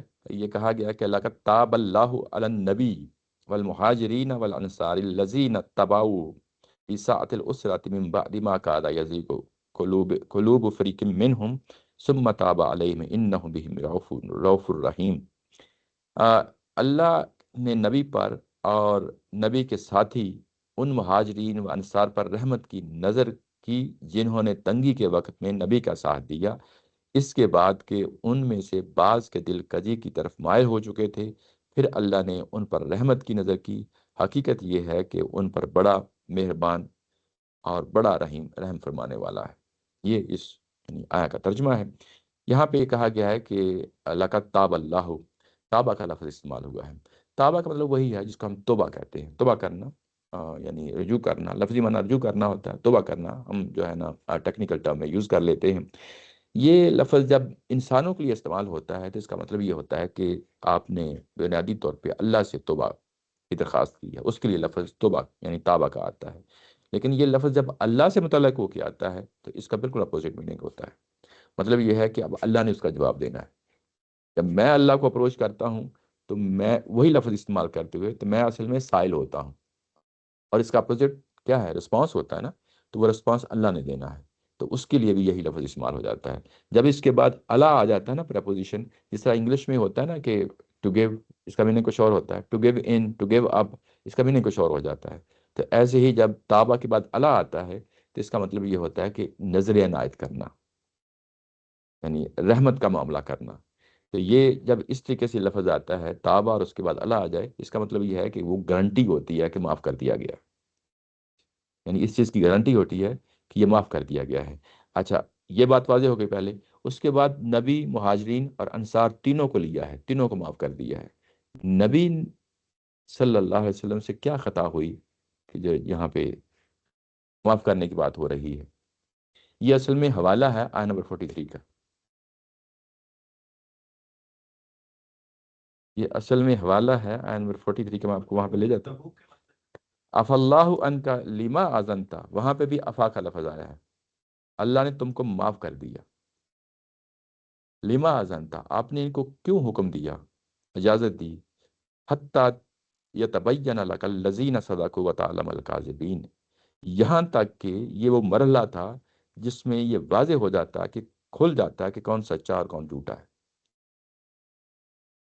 بات آ گئی نا؟ یعنی آزمائش سب کی ہو رہی ہوتی ہے اس مرحلے میں، جزا و سزا میں آزمائش سب کی ہو رہی ہوتی ہے، پیغمبر کی بھی ہو رہی ہوتی ہے، پیغمبر کی بھی ہو رہی ہوتی ہے آزمائش۔ حضرت یونس علیہ السلام کا واقعہ واضح مثال ہے نا، سزا کے دور میں ان کی بھی جو ہے نا آزمائش ہو گئی، کلیئر ہو گیا۔ اس دور میں ایک ایک سٹیپ جو ہے نا وہ بنیادی طور پہ انتظار کرنا ہے۔ اس دور میں اللہ تعالیٰ کی طرف سے کیا حکم آتا ہے؟ انتظار کرنا ہے، انتظار ہی کرنا ہے نا۔ یہ آپ نے سوال کیا تھا، وہ یہی معاملہ ہے، انتظار کرنا ہے یہاں کہ کیونکہ نبی محترم صلی اللہ علیہ وسلم سے کوئی غلطی نہیں ہوئی، کیونکہ جس طرح کا اسلوب ہے، ہوا کیا تھا؟ ہوتا یہ ہے کہ دو پہلو ہوتے ہیں، ایک ہوتا منفی، ایک ہوتا مثبت۔ جب آپ منفی طریقے سے خطا کرتے ہیں تو واقعی خطا ہوتی ہے، جیسے منافقین سے ہوئی ہے، یا کچھ صحابہ سے ہوئی ہے کہ جو نہیں جا سکے، انہوں نے بعد میں اپنے گناہوں کا اعتراف کر لیا، وہ خطا تھی، اصلاً خطا تھی، یعنی منفی کام ہو گیا تھا کیونکہ نفیر عام کا حکم دیا تھا اور کچھ صحابہ نہیں جا سکے۔ ایک تو منافقین نہیں جا سکے، وہ تو واقعی ان کے بارے میں تو فیصلہ ہو گیا نا۔ کچھ لوگ پیچھے ہم نے پڑھا ہے، کچھ لوگ جو ہے نا جو نہیں گئے اور بعد میں اعتراف کر لیا کہ ہم سے غلطی ہو گئی، وہ خطا تھی، کیونکہ اعتراف کیا نا آپ نے، خطا تھی۔ یہاں پہ جو پیغمبر کا معاملہ ہوتا ہے وہ بعض اوقات ضروری نہیں منفی ہو، وہ مثبت پہلو سے بھی ہو سکتا ہے۔ وہ کیا ہے؟ وہ ہمیں پورے قرآن جی سے جگہ جگہ اس چیز کا پتہ چلتا ہے کہ نبی محترم صلی اللہ علیہ وسلم کے اندر ہمیشہ خواہش رہتی تھی کہ جو مشرکین ہیں یا منافقین ہیں وہ سیدھے ہو جائیں، ٹھیک ہو جائیں، اسلام قبول کر لیں۔ ان کی یہ بڑی ہوئی حس تھی، یعنی ایک حص کا جو ہے نا اپنی جگہ پہ، کیونکہ پیغمبر کی ذات جو ہوتی ہے اس کو حق اور عدل پہ دیکھنا چاہتی ہے اللہ تعالیٰ کی ذات. وہ یہ نہیں چاہتی کہ ایون حق کی جانب بھی جو ہے نا ان کا رجحان اس حد تک آگے نہ بڑھ جائے کہ اس کا نزلہ ان کی ذات پہ پڑنا شروع ہو جائے. ٹھیک ہے نا. یہ جگہ جگہ روکا گیا ہے، نبی محترم صلی اللہ علیہ وسلم کو اس چیز سے روکا گیا ہے، کیونکہ ان کے ہاں یہ مادہ پایا جاتا تھا. وہ کیوں پایا جاتا تھا؟ کریم النفسی تھی، رحمت کا جذبہ تھا، شفقت کا جذبہ تھا انسانوں کے لیے. جس طرح ایک رائی کا جو ہے نا یعنی کیا کر رہا ہوتا اپنے گلے کو، یعنی وہ پوری کوشش کر رہا ہوتا ہے کہ اس کو سنبھال کے رکھیں، اس کو جو ہے نا قابو میں رکھے، ان کے ساتھ نرمی اور شفقت جانوروں کے ساتھ. ایسے ہی انسانوں کے ساتھ جو ہے نا پیغمبر کی ذات کا جو معاملہ ہوتا ہے وہ اس حد تک نرم دل ہوتے ہیں. ابھی تھوڑی دیر پہلے پڑھا اواہ، یعنی لفظ پڑھا ہے، حلیم کا لفظ پڑھا ہے، تو وہ اواہ ہوتے ہیں، سراپا اواہ ہوتے ہیں. اور وہ جو ان کا یہ شفقت کا پہلو، رحمت کا پہلو بعض اوقات حد سے بڑھ جاتا ہے. یوں ہی حد سے بڑھ جاتا ہے تو اللہ تعالیٰ کی ذات اس پہ بھی کریکشن کرتی ہے.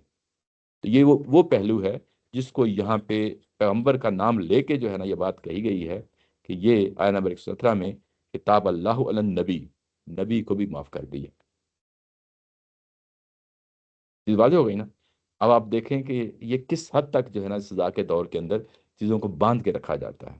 اس میں کوئی سٹیپ بھی جو ہے نا، بھلے وہ پیغمبر ہی کی طرف سے نہ ہو، کیوں نہ ہو، وہ مثبت طریقے سے ہی کیوں نہ ہو، اللہ نے اس کی تعریف بھی کر دی، ابراہیم علیہ السلام کی تعریف بھی کر دی، یہ ساری چیزیں ہمارے سامنے آتی ہیں. لیکن اس کے باوجود جو ہے نا یہ تاب اللہ علی النبی، یہ اس چیز کی انڈیکیشن کر رہا ہے کہ وہ پازیٹیو پہلو بھی درست نہیں تھا،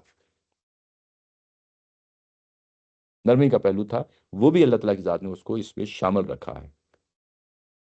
یہ جو کہا جاتا ہے اذا جاء نصر اللہ والفتح ورأیت الناس يدخلون فی دین اللہ افواجا سبح بحمد ربک واستغفرہ انہ کان توابا، پیغمبر استغفار کر رہے ہیں اپنی ذات کے حوالے سے. تو یہ ہمارے کرسچن لوگ جو یعنی وہ سوال کرتے ہیں کہ پیغمبر نے کون سے گناہ کیے تھے کہ جو ہے نا وہ استغفار کر رہے ہیں. اصل میں وہ اس پہلو سے کہا گیا ہے کہ پیغمبر کا یہ پہلو بھی جو ہے نا وہ بعض اوقات توازن سے آگے بڑھ جاتا ہے، اور وہ پہلو بھی اللہ کو جو ہے نا ظاہر ہے کہ اللہ تعالیٰ کی ذات یہ یعنی اس پہ فیصلہ سناتی ہے کہ یہ ٹھیک نہیں ہے، درست نہیں ہے. یہ واضح ہو گئی نا بات. یہ وہ چیز ہے. اچھا، اس کے بعد ہے نبی کے بعد مہاجرین کی بات آتی ہے اور انصار کی بات آتی ہے. مہاجرین اور انصار، اس کا مطلب یہ ہے کہ جن سے غلطیاں ہوئی تھیں وہ مہاجرین بھی شامل تھے اس میں. یہ کلیئر ہو گئی ابھی بات. یعنی عمومی طور پہ یہ کہا جاتا ہے کہ منافقین کہاں کے لوگ تھے؟ مدینہ کے لوگ. لیکن یہاں سے پتہ چل رہا ہے کہ بنیادی طور پہ کمزور مسلمان مہاجرین بھی ہو سکتے ہیں، جن سے خطا ہوئی ہے مہاجرین بھی ہو سکتے ہیں. والانصار، ان دونوں کو اٹھا رکھا ہے. اور اس کے بعد جو ترتیب رکھی ہے اسے پتہ چل جاتا ہے کہ اس وقت کے معاشرے میں نبی سب سے بڑے مقام پہ ہیں، پھر مہاجرین ہیں، پھر انصار ہیں. یعنی ایک جو ہے نا سیکوینس میں بھی یہ چیز جو ہے وہ سامنے رکھی گئی ہے. الذین اتبعوہ، یہ وہ لوگ ہیں جنہوں نے پیروی کی فی ساعت الاسرتی، تنگی اور مشقت کے مرحلے پہ. ٹھیک ہے نا. اسرت یہ تو اردو میں بھی استعمال ہوتا ہے. تنگی اور مشقت کا کون سا مرحلہ ہے؟ یہ تبوک کا مرحلہ ہے. غزوہ تبوک کا مرحلہ یہ تنگی اور مشقت کا مرحلہ تھا. اور کیونکہ جس طریقے سے یہ لفظ آیا ہے یہ اس کو جنرلائز بھی کر سکتے ہیں کہ شروع سے لے کے اب تک جی کافی تنگی رہی ہے. لیکن ظاہر ہے کہ یہاں پہ تبوک کا ہے، اس کو خصوصی طور پہ اگر ذکر کرنا ہے تو یہ تبوک ہے. لیکن اس کو جنرلائز کریں تو یہ پچھلے تمام ادوار جو ہے اس کے اندر شامل ہو جاتے ہیں، مکہ سے لے کے آن ورڈز. اچھا، من بعدی، اور جب یہ تبوک کا مرحلہ آیا تو اس کے بعد یہ صورتحال اس حد تک بڑھ گئی تھی کہ یزیغ قلوب فریق منہم، ان میں سے ایک فریق کے دل جو ہے نا وہ مائل ہو گئے تھے زیغ پہ، یعنی ٹیڑھ پہ. یہ ترجمے میں کیا گیا ہے کہ ان میں سے بعض کے دل کجی کی طرف مائل ہو چکے تھے، کجی کی طرف مائل ہو چکے تھے. انسان پہ جب مشقتیں آتی ہیں، مصیبتیں آتی ہیں، مسائل آتے ہیں تو کسی جگہ پہ جا کے ٹوٹ جاتا ہے. یہ صورتحال یہی پیدا ہوئی ہے. یعنی واضح رہنی چاہیے کہ یہ صورتحال یہاں پہ وہی پیدا ہوئی ہے. اچھا، ثم تاب علیہم، پھر اللہ تعالیٰ کی ذات نے کیا کیا کہ ان کو معاف کر دیا. انہ بہم رؤوف الرحیم، بے شک اللہ تعالیٰ کی ذات جو ہے رؤوف اور رحیم ہے. رعوف کا مطلب بھی مہربان ہوتا ہے اور رحیم کا مطلب بھی مہربان ہوتا ہے. جب یہ دونوں اکٹھے آ جائیں تو فرق یہ ہوتا ہے کہ رعوف بنیادی طور پہ کا مطلب یہ ہوتا ہے کہ آپ کے اندر کوئی منفی جذبہ نہیں ہے، شر کا جذبہ نہیں ہے. یعنی اس چیز کو نگیٹ کیا جاتا ہے رعوف کہہ کے. کہا جاتا ہے نا کہ فلاں ہے تو اللہ تعالیٰ کی ذات کی جو ہے نا وہ دونوں صفات ہیں، انسانوں کے حوالے سے بھی یہ یوز کر سکتے ہیں. تو رعوف کسی شخص کے بارے میں کہیں گے اس کا مطلب یہ ہے کہ اس کے اندر کوئی منفی جذبہ نہیں ہے، وہ سراپا کیا ہے، مہربان ہے، رحیم ہے. اور رحیم جب لفظ بولا جائے گا تو اس کا مطلب یہ ہوتا ہے کہ رحمت کا پہلو بس ابھر گیا ہے، قطع نظر اس کے مثبت یا منفی، مثبت منفی اس کو اس تفریق میں نہیں پڑھنے کی بات. لیکن جب رعوف کا لفظ آتا ہے تو پھر اس میں فرق کیا جاتا ہے کہ آپ کے اندر دوسروں کے بارے میں کوئی منفی جذبہ نہیں ہے. اس کا مطلب یہ ہے کہ یہ جو بات کہی گئی ہے، یہ پوری آیا جو ہے یہ اصل میں 102 اور 102 سے لے کے 5 تک جو آیات آئی ہیں ان کے بارے میں ہے. وہ کیا ہے میں آپ کے سامنے، وآخرون اعترفوا بذنوبہم خلطوا عملا صالحا وآخر سیئا. کچھ لوگ ہیں جنہوں نے اعتراف کر لیا اپنے گناہوں کا، اور ان کے اب تک کے جو معاملات تھے وہ یعنی انہوں نے اچھے عمل بھی کیے ہوئے تھے اور برے عمل بھی کیے ہوئے تھے. ٹھیک ہے نا. یعنی یہاں پہ آ کے ایک تو اوپر تفریق کر دی نا، جس میں یہ کہا کہ مہاجرین انصار یہ چوٹی کے لوگ ہیں، ان کو جنت دے دی گئی، دنیا میں اعلان کر دیا گیا. اس کے بعد 101 میں یہ اعلان کیا گیا کہ کچھ منافقین ہیں جو مدینہ کے اندر ہیں اور باہر ہیں، اور ان میں سے جو نفاق پہ پکے ہیں، مردو علی النفاق، جو جم چکے ہیں نفاق پہ، وہ جہنم کا فیصلہ انہی کے بارے میں ہے. اس کے بعد اگلی فریق کے بارے میں بات کہی کہ کچھ اور کمزور مسلمان بھی ہیں جنہوں نے جو ہے نا اپنے گناہوں کا اعتراف کر لیا ہے، اور ان کی اب تک جو پوزیشن ہے وہ یہ ہے کہ ملے جلے سے ان کے معاملات ہیں، کبھی گناہ ہو گئے، کبھی جو ہے نا اچھائیاں ہو گئی، کبھی برائیاں ہو گئیں. اور ان کی طرف بھی اللہ تعالیٰ کی ذات نے یہ ہے ان یتوب علیہم ان اللہ غفور. عسا کا لفظ استعمال ہوا تھا. عسا کا مطلب یہ ہے کہ امید ہے، ابھی فائنل فیصلہ نہیں آیا، ابھی ان کے بارے میں فائنل فیصلہ نہیں آیا، لیکن امید کی جا رہی ہے کہ جو ہے نا ان کو بھی اللہ معاف کر دے گا، اللہ معاف کر دے گا. لیکن آگے کہا ہے خذ من اموالہم، ان کو کچھ کام کرنے ہیں. وہ دوبارہ پڑھنے کی ضرورت نہیں ہے، لیکن ظاہر ہے کہ یعنی وہ کام کرنے ہیں. اس کے بعد پیغمبر بھی ان کو دیکھیں گے اور لوگ بھی ان کو دیکھیں گے، اور اس کے بعد جو ہے نا فیصلہ ہوگا. یہ ان کے بارے میں آخری فیصلہ، یعنی ان کے بارے میں جو فیصلہ 102 سے 105 تک ہے معلق کر دیا گیا، مؤخر کر دیا گیا. وہ فیصلہ جو ہے نا آ کے 117 میں آ کے سنایا ہے. وہ کہا ہے کہ اللہ تعالیٰ کی ذات نے پیغمبر کو بھی معاف کر دیا، اور مہاجرین انصار جو 102 اور 105 میں جن کا تعلق تھا ان کو بھی معاف کر دیا. ٹھیک ہے نا. اور جب معاف کیا ہے تو رؤوف اور رحیم کا نام لے کے جو ہے نا یہ کہا ہے، کیونکہ اللہ تعالیٰ کی ذات ہے ہی یہی ہے. یعنی ہم صفات سے اللہ تعالیٰ کی ذات کو پہچانتے ہیں، کیونکہ اللہ تعالیٰ کی ذات ہے ہی رؤوف اور رحیم ہے. اور جب یہ فیصلہ کرتی ہے انسانوں کے بارے میں تو یہ اس چیز میں عدل کا پورا خیال رکھا جاتا ہے. اگر ان کے لیے کوئی گنجائش نکلتی ہے تو ان کو گنجائش بھی دی جاتی ہے، کوئی منفی پہلو سامنے نہیں آتا. واضح ہو گئی نا. یعنی اب یہ جو آیات پڑھ رہے ہیں یہ بیسیکلی پوری سورہ کا نچوڑ ہے، پوری سورہ کا نچوڑ ہے. اور یہ بات جو ہے یہ آیا نمبر آ کے 171 میں آ کے کلیئر ہو گئی کہ جنہوں نے جو ہے نا یہ اس اسرت کے دور میں پیغمبر میں جو ہے نا اس کا مطلب یہ ہے کہ اصل میں یہ اسرت ہے، تنگی ہے، قتال جہاد قتال ہے. آپ کا مال جو ہے نا مصیبت میں آ جانا، مشکل میں آ جانا. سورہ بقرہ میں کہا گیا ہے کہ ہم ان کو آزمائیں گے، ہر طریقے سے آزمائیں گے، جس میں ان کی جانیں بھی جائیں گی، ان کی کھیتیاں بھی جائیں گی، ان کا مال بھی جائے گا، ان کی جانیں بھی جائیں گی. اور جو اس میں کامیاب ہوں گے یعنی ان مشکلات میں سے وہی اصل میں کامیاب ہونے والے ہیں. یہ سورہ بقرہ میں پڑھا تھا نا. تو اس طرح کا حوالہ یہاں پہ بھی ہے کہ 117 میں آیا نمبر 117 میں بنیادی طور پہ کہ اب ہم نے ان کو آزما لیا، اب ہم نے ان کو دیکھ لیا. یہ ان تمام فیزوں سے گزر سے ان سے غلطیاں بھی ہوئیں، خلا تو جو پر بات کہی تھی نا کہ اچھے اعمال بھی ہوئے، برے بھی ہوئے. اور کیونکہ میں رؤوف اور رحیم ہوں اور انہوں نے بھی رجوع کر لیا ہے، اپنی غلطی کا اعتراف کر لیا ہے، تو میں نے ان کو بھی معاف کر دیا ہے. اس کو اگر کمپیریزن کرنا ہے تو جو ابراہیم علیہ السلام آدم علیہ السلام کا جو پہلا واقعہ اور ابلیس کا واقعہ ہے اس سے بھی اس کو سمجھ لیں. آدم علیہ السلام نے رجوع کیا ہے، اللہ نے جو ہے نا نظر عنایت سے دیکھا ہے، تو یہ شروع سے لے کے آخر تک آپ کو جو قیامت برپا ہے کنسسٹنسی آپ کو ہر جگہ نظر آئے گی. ٹھیک ہے نا. یعنی آپ سے غلطی ہوئی، کوتاہی ہوئی، آپ نے اعتراف کیا، اعتراف کر کے آگے بڑھے، تو اس کا مطلب یہ نہیں ہے کہ وہ ہمیشہ کے لیے داغ اور دبا لگ گیا ہے آپ کی شخصیت پہ اور اللہ اس کو ہمیشہ جو ہے نا منفی نظر سے دیکھے گا. نہیں، رؤوف الرحیم کہہ دیا کہ نہیں، وہ بالکل اس کو داغ کو دھو دیا، صاف کر دیا ہے، شفاف کر دیا ہے. ٹھیک ہے نا. یہ معاملہ ہے جو اوپر 102 اور 102 سے 105 تک جو آیات تھیں اس میں واضح کر دیا گیا. اگلی جو آیا ہے آیا نمبر 118، یہ اگر آپ یہاں پہ دیکھیں جو پیچھے جو آیات گزری ہیں، یہ 100 آیا نمبر ہے، یہ ہے آیا نمبر 106، آیا نمبر 106 ہے. یہ اگلے فریق کی بات ہو رہی ہے. وَآخَرُونَ مُرْجَوْنَ لِأَمْرِ اللَّهِ. اس کے علاوہ بھی کچھ اور لوگ ہیں جن کا معاملہ مؤخر کر دیا گیا ہے، ان کے بارے میں اللہ نے کوئی فیصلہ نہیں دیا. فیصلہ بھی میرے پاس محفوظ ہے. اما یعذبہم و اما یتوب علیہم. میں فیصلہ کروں گا کہ ان کو عذاب دینا ہے یا ان کو جرم معاف کرنا ہے. ٹھیک ہے نا. یہ میں نے کہا تھا کہ یہ 3 لوگ ہیں، اور نیچے بھی اگر حاشی میں دیکھیں تو یہ ذکر کیا گیا ہے کہ یہ 3 لوگ ہیں، اور تمام تفسیروں اور لکھا ہے کہ یہ 3 لوگ ہیں.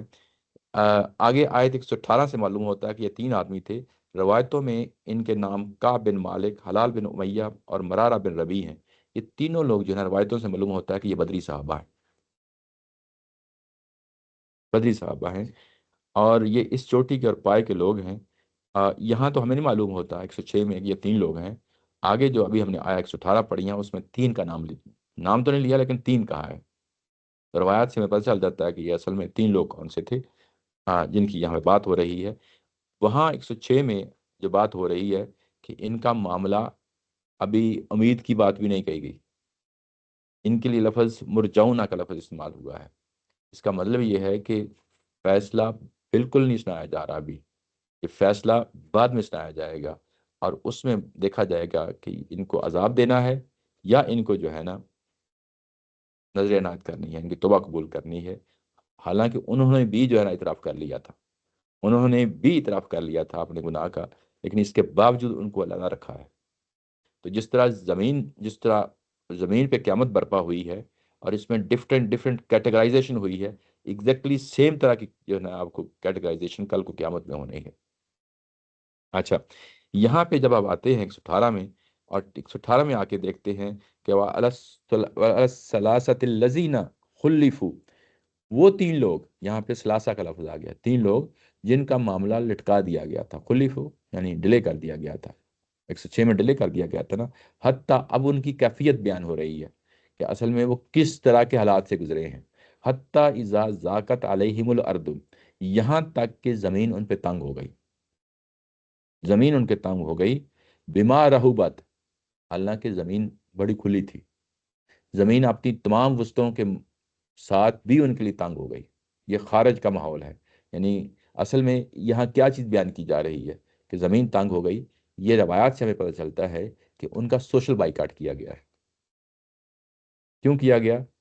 106 میں جو ہے نا بتا دیا گیا تھا کہ کوئی پتہ نہیں عذاب آئے گا، ان کو سٹل جو ہے نا اس کیٹیگری میں رکھو، دوسری کیٹیگری میں، مشرکین والی یا جو ہے نا منافقین والی، اس کیٹیگری میں رکھ کے پھر ان کے ساتھ سوشل بائیکاٹ کیا گیا ہے. یہاں تک کہ ان کی بیویوں کو بھی یہ روایت سے پتہ چلتا ہے کہ ان کو حکم دے دیا تھا کہ ان سے علیحدہ ہو جاؤ. ان کے بچوں کو کہا گیا تھا کہ ان سے علیحدہ ہو جاؤ. یہ اللہ کا ایسے ہی ایسے ہی. یعنی کہ ضروری نہیں ہوتا کہ ہر چیز جو ہے نا قرآن میں ہی بیان ہو. رسول کی ذات خود جو ہے نا اس چیز کا براہ راست وہ چیز آ رہی ہوتی ہے. کوئی چیز آئیڈیلی تو وہ بینیفٹ آف ڈاؤٹ دے دیتے ہیں کہ اچھا ابھی ڈیسیژن نہیں ہوا تو دعا کرتے رہیں یا ان کے لیے، لیکن یہاں پر ایسا لگتا ہے کہ وہ ہوا ہے. یعنی وہ بہت ساری چیزیں یہ ہم مانتے ہیں کہ قرآن کے علاوہ بھی جو ہے نا ہدایت ملتی تھی. قرآن میں جو متعلقہ ضروری چیز ہے وہ قرآن میں بیان کر دی جاتی ہے، لیکن اس کے علاوہ بھی جو ہے نا چیزیں ہدایت ملتی رہی ہیں. اور اس میں جو ہے نا ظاہر ہے کہ ان کے ساتھ سوشل بائیکاٹ ہوا ہے. سوشل بائیکاٹ اس حد تک یعنی ایکسٹرنلی یعنی خارجی طور پہ ہوا ہے کہ وہ یعنی گھروں سے بھی جدا ہو گئے، بیوی بچوں نے بھی جو ہے نا علیحدہ کر دیا. مارکیٹوں سے بھی جو ہے نا صورتحال جدا ہو گئی، سوسائٹی نے بھی جو ہے نا ان کو اپنے آپ سے کاٹ دیا، سارا تزکیہ ہو رہا تھا، تطہیر ہو رہی تھی، تزکیہ ہو رہا تھا، تطہیر ہو رہی تھی۔ اچھا، یہ جو کعب بن مالک ہیں، باقی دو کا جو ہے نا روایت نہیں ملتی، کعب بن مالک نے خود اپنی زندگی کا جو واقعہ پیش آیا نا اس کو روایت میں بیان کیا ہے، وہ ہمارے تک آ چکا ہے، بخاری میں آیا، مسلم میں آیا، وہاں بیان ہوا ہے۔ وہاں وہ بیان کرتے ہیں کہ یہ صورتحال اس طرح ہو چکی تھی کہ جو دوسرے دو صاحب تھے اور میں، یہ آیا نمبر جو اوپر 106 ہے ہمارے بارے میں جب آئی، تو اس کے بعد جو دوسرے دو لوگ تھے وہ تو توبہ طلع کرنے کے لیے گھر میں جو ہے نا گریہ زاری، رونا اور جو سب کچھ کرنا، انہوں نے سب کچھ اپنا لٹا دیا۔ مطلب یہ کہ انفاق فی سبیل اللہ، توبہ اور اس کے بعد استغفار، رونا، گریہ زاری، ہر طریقے سے جو ہے نا انہوں نے سب کچھ کیا۔ انہوں نے کہا کہ میں بھی شامل تھا اس چیز میں، لیکن میں گاہے بگاہے باہر نکل آتا تھا پیغمبر کی ذات کو دیکھنے کے لیے کہ کوئی رحمت کا پہلو جو ہے نا جس طرح ان کی ذات ہے کوئی ہماری طرف نظر عنایت ہو جائے، میں دیکھنے کے لیے آ جایا کرتا تھا۔ کہتے ہیں کہ میری آزمائش یہاں تک ہوئی کہ بیوی بھی چھوڑ گئی، بچے بھی مجھے چھوڑ گئے، میں اکیلا تنہا رہ گیا۔ اور ایک دن مارکیٹ میں گھوم رہا تھا تو کوئی صاحب آئے، انہوں نے مجھے نام لیا کہ آپ ہیں، میں نے کہا میں ہوں۔ انہوں نے کہا کہ یہ میری ہاتھ میں شاہ غسان کا جو ہے نا خط ہے، یہ شام اور فلسطین کا جو اس وقت رومن امپائر تھی، بائزنٹین، اور اس کا جو ہے نا وہاں پہ کنگ تھا، اس کا خط ہے۔ اس نے خط اس کو دیا، خط میں کیا لکھا تھا کہ تمہارا ساتھی تم سے ناراض ہو گیا ہے، تم ہمارے پاس آ جاؤ، اس قابل یعنی عزت کے ساتھ رہو گے، ٹھیک ہے نا۔ تو اس کا مطلب یہ ہے، کہتے ہیں کہ وہ خط میں نے پڑھا اور اس کے پڑھنے کے بعد اس کو میں نے جلا دیا۔ میں نے کہا کہ یہ تو ایک اور آزمائش آ گئی، تو اس آزمائش میں تو کامیاب ہونا ہے، میں تو ناکام نہیں ہونا، اگر میں چلا گیا تو ناکام ہو گیا، تو یہ میرے لیے ایک اور بڑی آزمائش آ گئی۔ یعنی ان کی آزمائشیں دیکھ لیں کس کس لیول کی ہے۔ اس کا مطلب یہ ہے کہ رومن امپائر کی جو سائڈ کی حکومتیں تھیں وہ کس حد تک جو ہے نا وہ انٹیلیجنس کر رہی تھیں، وہاں مدینے کے حالات میں کس طریقے سے چیزوں کو مانیٹر کیا جا رہا تھا۔ یہ بات سمجھ رہے ہیں نا؟ تو یہ چیزیں یہ دیکھیں۔ اچھا، اس کے بعد کہا ہے کہ یہ تمام وسعتوں کی، زمین کی وسعتوں کے باوجود جو ہے نا زمین تنگ ہو کے رہ گئی۔ یہ جو لفظ آیا نا کہ بیمار ابو حد، زمین تنگ ہو کے رہ گئی، یہ اوپر یہ محاورہ استعمال ہوا ہے اسی سورہ کے اندر۔ میں آپ کو بتاتا ہوں کون سی جگہ پہ، آیت نمبر 24 میں ہے۔ غزوہ حنین کے دن جو ہے نا مسلمانوں پہ بڑی سختی آئی، اور وہاں پہ بھی یہی لفظ استعمال ہوا ہے، فلن تغنیا عنکم شیئا وضاقت علیکم الارض بما رحبت، اور تمہارے حالات وہ ہو گئے کہ زمین کی وسعتوں کے باوجود جو ہے نا زمین تمہارے لیے تنگ ہو گئی۔ کہاں؟ میدان غزوہ حنین کے میدان میں۔ یہی محاورہ ان کے لیے، تینوں صحابہ کے لیے استعمال ہوا ہے، اور یہی محاورہ یہاں پہ کہا ہے کہ اذا ضاقت علیہم الارض بما رحبت، زمین اپنی تمام وسعتوں کے باوجود تمہارے لیے تنگ ہو گئی۔ یہ خارجی ہے۔ اس کے بعد ان کے باطن میں کیا ہوا؟ باطن میں وہ اگلے الفاظ ہیں اس میں، وضاقت علیہم انفسہم، ان کے اندر بھی ان کو کاٹ رہا تھا، اندر بھی کاٹ رہا تھا۔ نیچے ترجمہ کیا گیا ہے کہ وہ خود اپنی جانوں سے تنگ آ گئے، اندر بھی کاٹ رہا تھا۔ اس کا مطلب یہ ہے کہ وہ اضطراب، وہ بے چینی، وہ فکر، یعنی ایک عذاب سے انسان گزرتا ہے نا کیسے، زمین جو ہے نا باہر سے زمین تنگ ہو گئی، اور اندر آپ کا ضمیر جو ہے نا اس قدر آپ کو کچوکے دے رہا ہے، اس قدر آپ کو جو ہے نا ڈانٹ رہا ہے کہ آپ اندر سے بھی جو ہے نا کاٹے جا رہے ہیں۔ یعنی اس پہلو کو بھی جو ہے نا سامنے رکھیں۔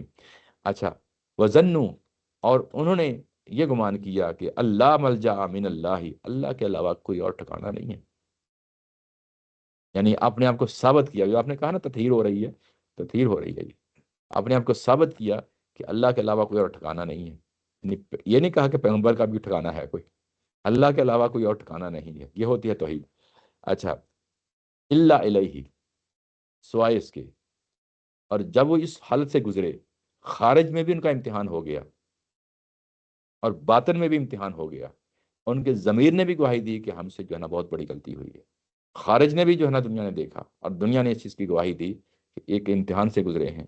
اس کے بعد کیا کہا؟ ثم تاب علیہم، اللہ تعالیٰ کی ذات نے ان کو بھی معاف کر دیا، ثم، پھر اس کے بعد معاف کر دیا، لیتوبو، کہ وہ توبہ کریں، ان اللہ هو التواب الرحیم، بے شک اللہ تعالیٰ کی ذات جو ہے نا وہ محض تواب الرحیم نہیں، حقیقتاً ہے۔ یعنی یہ صفات لا کے اس چیز کو واضح کر دیا ہے، سزا وہ انہی کو دیتا ہے جو منافقت پہ جم جاتے ہیں، جو شرک پہ ڈٹ جاتے ہیں، ہر طریقے سے واضح ہو جانے کے بعد ڈٹ جاتے ہیں، سزا وہ انہیں کو دیتا ہے۔ قرآن کسی اور جگہ پہ کھڑا ہوتا ہے، مولوی کسی اور جگہ پہ کھڑا ہوتا ہے۔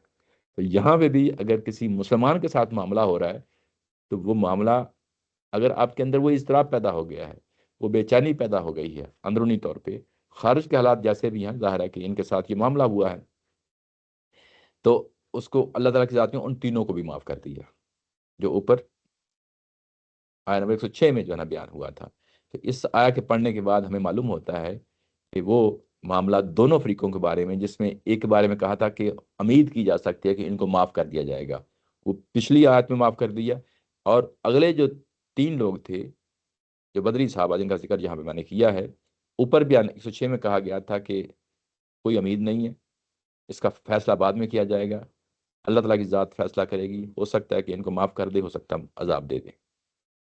یہ تھی، ان کو بھی یہاں پہ معاف کر دیا گیا ہے، معاف کر دیا گیا ہے۔ یہی معاملہ کل کو آپ دیکھیں گے کہ قیامت والے دن بھی صورتحال اس طرح کی ہوگی، ٹھیک ہے نا۔ اچھا، یہ سورہ بقرہ میں ذکر آیا ہے وہاں پہ کہ یہ اہل کتاب، ان کو تطہیر نہیں ہوگی قیامت والے دن، یعنی یہ تورات کا بھی مضمون ہے اور یہ قرآن کا بھی مضمون ہے کہ قیامت والے دن تطہیر بھی ہونی ہے، یعنی کوئی چھوٹی موٹی سزا دے کے، جس طرح یہاں ان کو سزا دی گئی ہے نا سوشل بائیکاٹ کی اور انٹرنلی اور خارجی، قیامت والے دن بھی سزا دی جائے گی کہ جو کچھ لوگ ایسے ہوں گے کہ جن کو تو کچھ لوگ تو کچھ لوگ تو سیدھے سیدھے جنت میں جائیں گے اور کچھ لوگ تو سیدھے سیدھے جہنم میں جائیں گے شروع میں، ٹھیک ہے نا۔ اس کے بعد کچھ لوگ ہوں گے جن کو اللہ بڑے پیمانے پہ معاف کر دے گا، جس طرح یہاں پہ معاف ہوا ہے۔ کچھ لوگ ایسے بھی ہوں گے کہ جن کی تھوڑی بہت جو ہے نا تطہیر بھی ہوگی، جس طرح ان کی تطہیر یہاں پہ ہوئی ہے، ٹھیک ہے نا۔ تو یہ بیسیکلی 3 پہلو ہے جو ہمیں یہاں معلوم ہوتے ہیں۔ تو کل کو بڑی قیامت والے دن بھی یہی صورتحال پیدا ہونی ہے۔ یہ 3 میجر کیٹیگریز ہیں جو سامنے مد نظر رہنی چاہیے۔ یہ چیز واضح ہو گئی، مد نظر رہنی چاہیے۔ اچھا، عذاب دیا جائے گا، عذاب اس کی نوعیت کیا ہے، وہ قرآن نے کہیں تبصرہ نہیں کیا۔ ہم نے وہ جگہ پڑھا تھا کہ جو دوزخ میں جائے گا تو وہ ہمیشہ وہیں پر رہے گا، تو یہ تو اس کے ساتھ پریڈکٹ کر رہی ہے۔ نہیں نہیں، وہ ضروری نہیں کہ وہ دوزخ میں جائے۔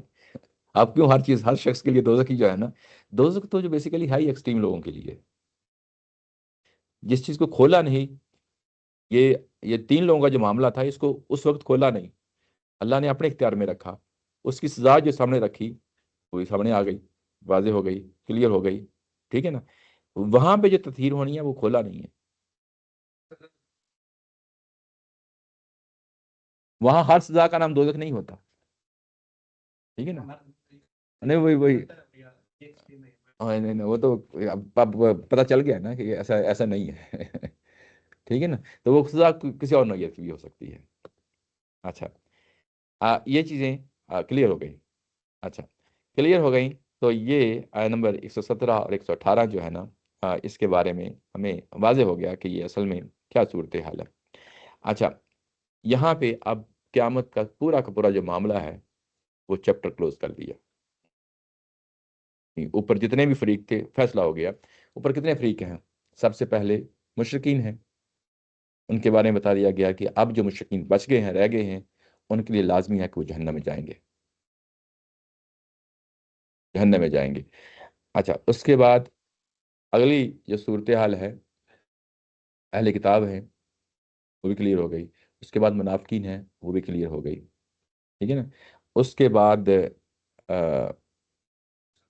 مسلمان ہیں، مسلمانوں کے اندر جو ہے نا، منافقین کی بات کلیئر کرنے کے بعد 2 ہمارے سامنے مسلمانوں کے فریق آئے کہ جنہوں نے اعتراف کیا، اور ان میں بدری صحابہ بھی تھے، میں نے کہا، ٹھیک ہے۔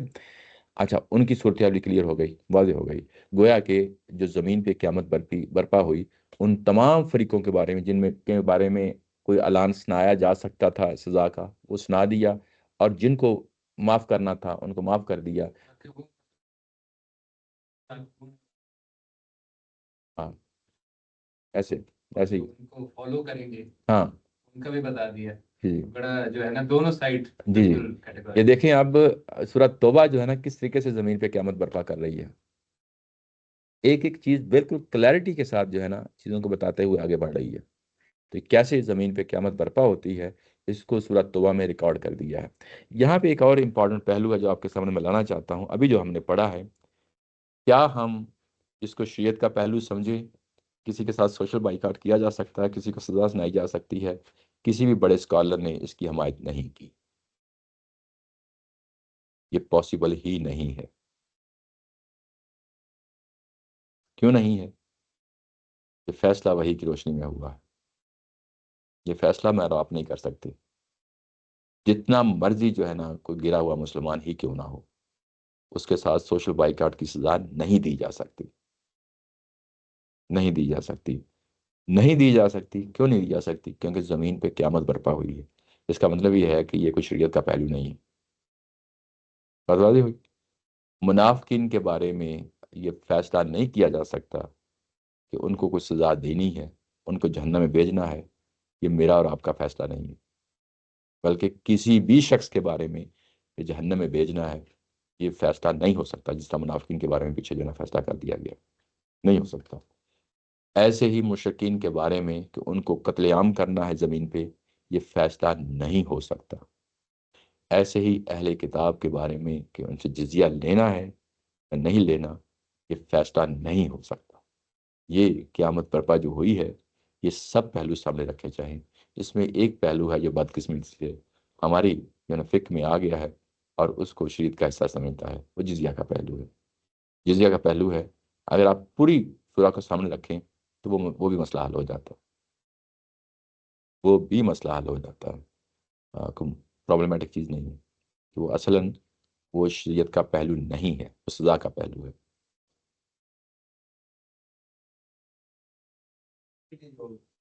کچھ بیان کرتے ہیں، وہ یہ کرتے ہیں کہ جو مسلمان جو ہے وہ تو دیتے تھے زکوٰۃ، لیکن وہ کچھ بھی نہیں دیتے تھے۔ وہ تو عقلی توجیہ ہے نا۔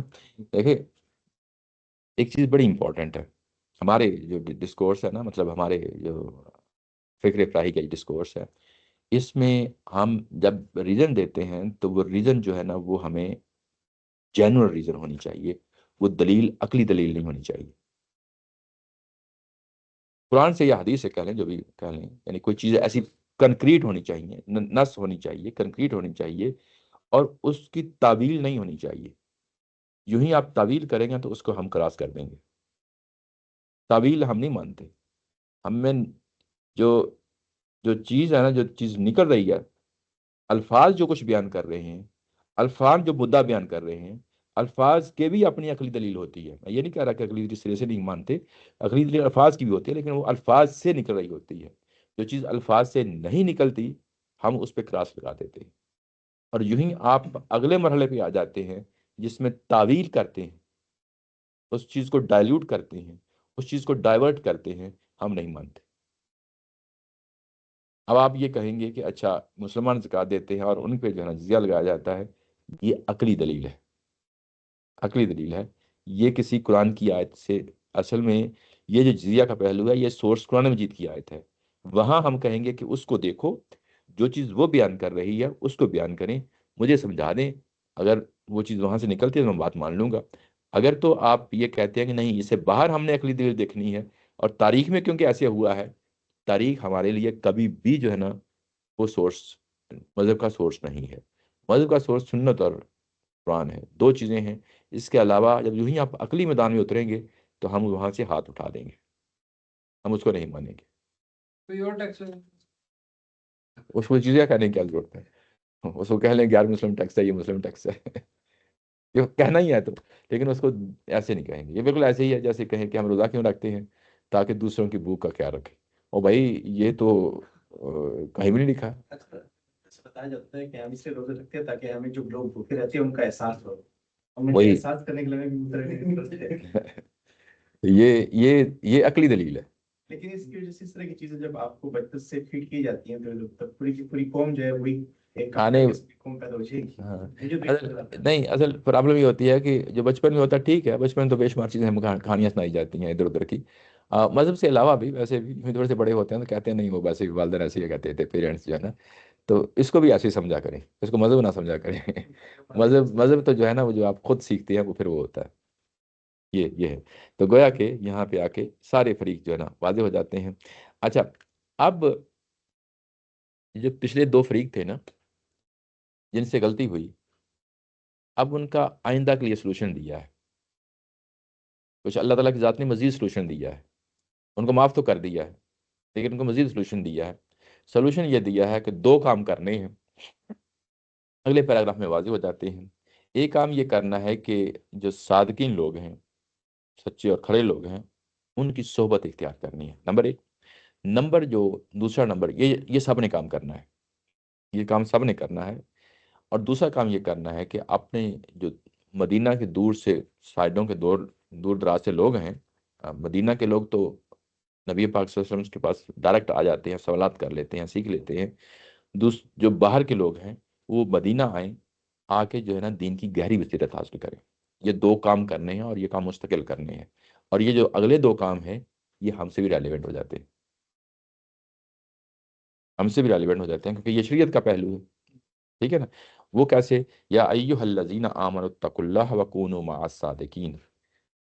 یہ ترجمے میں جو ہے نا یہ کنیکٹر رکھا ہے کہ ایمان والو ان غلطیوں سے بچنا چاہتے ہو، تم سے غلطیاں ہوئی تھی نا، تو یہ اصل میں جو کنیکٹر ہوتا ہے نا، یہ نظم جو ترجمے کا نظم ہے نا، اس کو کنٹینیوٹی کو جو ہے نا آپس میں لنک بنانے کے لیے دیا جاتا ہے، تاکہ جو پچھلی بات ہے وہ تسلسل میں پڑھنے والا کہے کہ اچھا یہ بات کہی جا رہی ہے، پیچھے سے یہ بات آ رہی ہے، اس سے متعلق ہے۔ تو یہ اس میں کہا گیا کہ تم سے غلطیاں ہوئی تھیں، تم کو معاف کر دیا، لیکن آئندہ سے کچھ کام کریں۔ کہتے ہیں نا کہ ٹھیک ہے، ہم اپنے بچوں کو بھی کہتے ہیں کہ ٹھیک ہے کوئی مسئلہ نہیں، کچھ ڈانٹ لیا، کچھ کر لیا، اس کے بعد کہتے ہیں کہ اب آپ نے یہ کام کرنا ہے، ٹھیک ہے نا، آپ نے مطلب ڈیلی کا جو ہے نا ہوم ورک کرنا ہے اسکول کا، یا ایسے جو کچھ کہتے ہیں، تو ایسے ہی ان کو جو ہے نا کچھ ہوم ورک دیا جا رہا ہے۔ یہ کہا جا رہا ہے کہ اے ایمان والو، یا ایھا الذین آمنو، پیار کے انداز سے کہ آمنوا اتقوا اللہ، یہ کہ اللہ سے ڈرو، اللہ سے ڈرو، اور دوسرا کام یہ کرو وکونوا مع الصادقین، ہمیشہ صادق لوگوں کے ساتھ رہو۔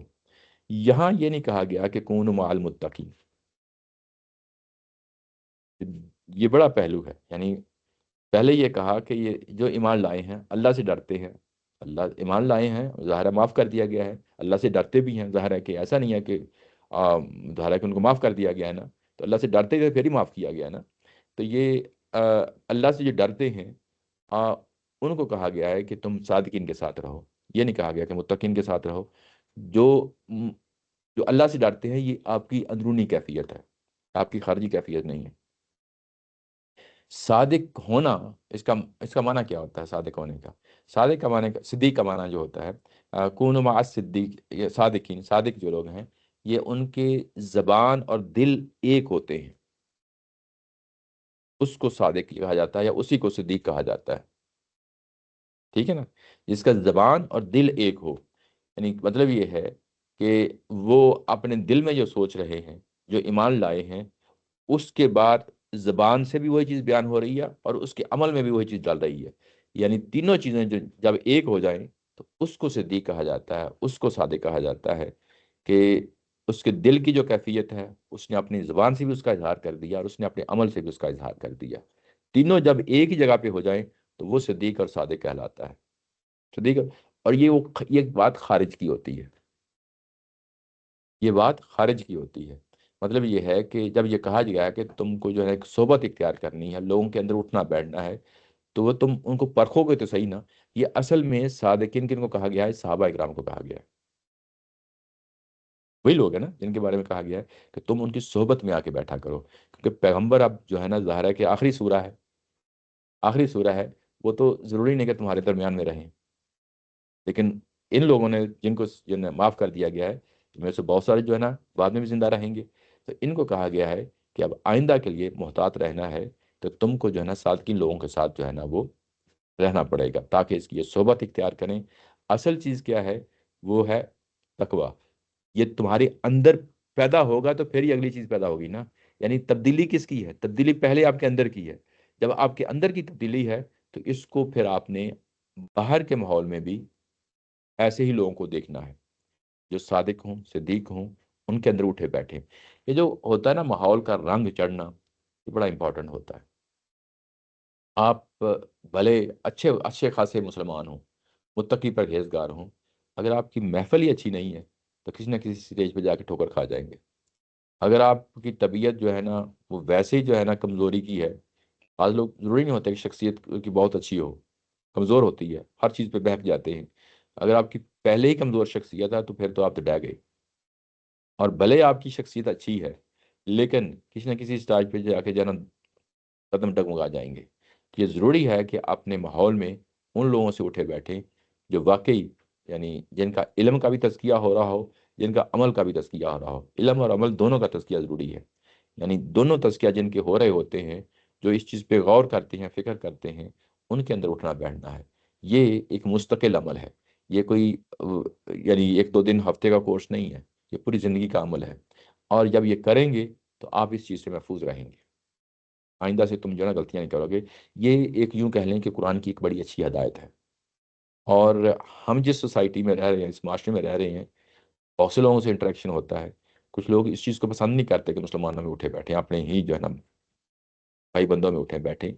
تو یہ آئندہ نسلوں کو بھی بچانا ہے یا خود جو ہے نا بچنا ہے. تو یہ فارمولہ قرآن نے دیا ہے، بڑا امپورٹنٹ. یہ بڑا امپورٹنٹ ہے. اس کو تصوف میں بھی بڑا استعمال کیا گیا ہے. تصوف کی دنیا میں اس کو بس سمجھ لیتے ہیں کہ مرشد ہے، جو مرشد ہے وہی صادق ہے. تو ضروری نہیں ہوتا کہ وہ صادق ہو. صادق جو ہے نا ایک ایسا لفظ ہے، صدیق اور صادق. یہ ہر بندہ پہچان لیتا ہے کہ کون صدیق اور صادق ہے. یعنی دو چار دفعہ کسی کے ساتھ انٹریکشن کریں گے پتہ چل جائے گا کس قدر وہ صادق اور صدیق ہے. کال فیل اور امر تینوں میں جو ہے نا یعنی ایک ہی فریکوینسی پہ ہے. کال تو بول رہے ہیں نا، فیل امر سوری ہاں فیل اور رپیٹ کر دیا. نہیں پیچھے تقوی بھی لفظ استعمال کیا گیا نا. ہاں تو یہ دونوں کو ادا نہیں کر سکتے. آپ جب جائیں گے تو امن اتق اللہ یہ لفظ بول دیا ہے نا. تو یہ تو اب تقوی کی پروٹیکشن کرنی ہے. اور اوپر جو معاملہ ہوا تھا وہ بنیادی طور پہ تو ہوا ہی جو ہے نا وہ مسلمانوں کے ہی حوالے سے ہے. تو وہ تو آپ پھر غیر مسلم کو تو کنسیڈر نہیں کر سکتے نا، اس میں لا ہی نہیں سکتے. تو یہ ایک بات کہی گئی ہے. اچھا، یہ جو بات کہی گئی ہے 119 میں، اگر آپ دیکھیں تو پیچھے اس کا ہنٹ دیا گیا ہے آیہ نمبر 97 میں. آیہ نمبر 97 میں یہ کہا گیا تھا کہ العراب اشد کفرا و نفاقا. یہ جو بدو لوگ ہیں نا، یہ اپنی لائف سٹائل کی وجہ سے ان کے اندر شدت آ گئی ہے، شدت ہوتی ہے. اور جب وہ شدت ہوتی ہے تو وہ اپنے کفر میں بھی شدت اختیار کر لیتے ہیں اور منافقت میں بھی شدت اختیار کر لیتے ہیں. ٹھیک ہے نا. وہ اجدر اللہ یعلم حدود اللہ. پھر ان کے لیے یہی مناسب ہے کہ یہ اللہ کے احکام کو نہ جانے. یہ جو بات کہی گئی تھی یہ کن کو کہی گئی تھی؟ جو جن کو سزا ظاہر ہے کہ جہنم ان کو مل گئی ہے. یہ اصل میں یہ جو منافقین ہیں یہ اپنے ماحول کی وجہ سے جو ہے نا شدت پسندی پہ آتے ہیں. بات واضح ہوگی نا، ماحول کی وجہ سے. تو ماحول جو ہے نا انسان کے اوپر جو ہے نا، کیونکہ وہاں پہ یہ جو ہدایت و ضلالت کا قانون ہے وہ اس میں اپلائی ہوا ہے کہ جب یہ اس حد تک چلے گئے ہیں تو پھر کوئی ضرورت نہیں ہے کہ یہ اللہ کا حکم جانے، ان کو گمراہی رہنے دے. بات واضح ہو گئی نا. تو یہ اصل میں ہدایت و ضلالت میں آپ ضلالت کی جو ہے نا نکلنا چاہتے ہیں، گمراہی سے نکلنا چاہتے ہیں، کہیں پکڑے نہ جائیں گمراہی میں، تو اس کے لیے ضروری ہے کہ پھر آپ اچھے لوگوں کے ساتھ زندگی گزاریں، اچھے لوگوں کی صحبت میں زندگی گزاریں. آگے کہا ہے اسی چیز کو مزید وضاحت کرتے ہوئے کہا ہے کہ ما کان لی اہل المدینہ ومن حولہم من العرابی. مدینہ کے اندر اور مدینہ کے باہر جو عراب ہیں ان کے لیے نہیں تھا کہ ان یتخلف عن رسول اللہ، کہ وہ اللہ اور اللہ کے رسول سے جو ہے نا مخالفت کرتے یا ان کو چھوڑ کر پیچھے بیٹھے رہتے. ولا یرغبوا بانفسہم میں اس کا ترجمہ کر دیتا ہوں. ان کو زیبا نہ تھا کہ وہ اللہ کے رسول کو چھوڑ کر پیچھے بیٹھے رہیں، اور نہ یہ زیبا تھا کہ اپنی جان کو اس کی جان سے عزیز رکھیں. یہ اس لیے کہ جو پیاس، تکان اور بھوک بھی ان کو خدا کی راہ میں لاحق ہوتی ہے، اور پیغمبر کے منکروں کو رنج پہنچانے والا جو قدم بھی اٹھاتے ہیں اور اس کے کسی دشمن کو جو چرکا بھی لگاتے ہیں، ان سب کے بدلے میں ایک نیکی ان کے لیے لکھ دی جاتی ہے. اس میں شبہ نہیں کہ اللہ خوبی اختیار کرنے والوں کو اجر ضائع نہیں کرتا. اسی طرح جو چھوٹا یا بڑا انفاق وہ کرتے ہیں اور راہ حق میں جو وعدی بھی قطع کرتے ہیں، سب ان کے لیے لکھا جاتا ہے تاکہ اللہ ان کے عمل کا اچھے سے اچھا بدلہ دے. یہ یہاں تک جو ہے نا نیکسٹ ٹائم کر لیں. ٹھیک ہے. نیکسٹ ٹائم میرا خیال تھا کہ 122 تک پڑھ لیتے تو اگر تمہیں اتنی 5-7 اتنی رہے گی نا کہ پھر وہ ختم ہو جائے گی next. نہیں کیونکہ ورنہ پھر جلدی کلاس ختم ہو جائے گی. چلیں اگر ختم کرنی ہے تو ختم کر لیں، کوئی مسئلہ نہیں. نہیں میں کہہ رہا تھا نیکسٹ ٹائم سورہ ختم ہو جائے گی نا پھر بھی نہیں نہیں ختم نہیں ہوگا. ختم نہیں ہوگی. ہاں اگر یہ ایک آدھ 122 تک کر لیں گے تو پھر ہو جائے 120 تک 120 تک کر لیں، 121 کا 22 تک رہنے دیں. 22 پھر وہ اگلا ٹاپک ہے. 121 تک کر لیتے ہیں میرا خیال ہے، اگلے 5-7 منٹ میں اگر گی. ٹھیک. ٹھیک ہے، تاکہ جو ہے اگلا جو سیشن ہے اس کو آخری رکھیں. ٹھیک ہے نا. اچھا، یہ مدینہ اور مدینہ کے باہر کے لوگوں کے لیے کہا گیا کہ جو عرب ہیں کہ یہ اسی کے تحت بات کہی جا رہی ہے. جو اوپر بات کہی جا رہی ہے کہ وکون مع صادقین، اس کو مزید کھولا ہے کہ وہ بیسیکلی کیوں جو آپ لوگوں سے غلطیاں ہوئیں اس کی وجہ کیا تھی، کیا سبب تھا، اس کو مزید کھولا ہے. یہ کیوں کہا جا رہا ہے کہ تم جو ہے نا وہ صادقین کے ساتھ زندگی گزارو. یہ کہا جا رہا ہے کہ مدینے کے اندر کے منافق ہوں یا باہر کے منافق ہوں. ٹھیک ہے. اچھا، یہاں پہ منافقین کا نام نہیں لیا گیا، لیکن یہ کہا گیا ہے کہ یتخلف عن رسول اللہ ولا یرغب بانفسہم، وہ جو اللہ اور اللہ کے رسول کو چھوڑ کر پیچھے بیٹھے رہیں. منافق کا نام لینے سے جو ہے نا وہ بیسیکلی جن کو سزا ہو گئی ہے، اب ان کو جو ہے نا کیونکہ قرآن نے نہیں لیا تو پھر ہم بھی جو ہے نا کیوں نام لیں. بس اتنا کیا کہ کیونکہ وہ ساتھ جا نہیں سکے تھے اور ان کو جو ہے نا سزا ہو گئی، اس کی بیس پہ یہ پیچھے معاف کر دیا گیا ہے. تو منافق تو کہا نہیں جا سکتا نا. تو نعوذ باللہ لا حول ولا قوت. ہم صحابہ کرام کے بارے میں اس طرح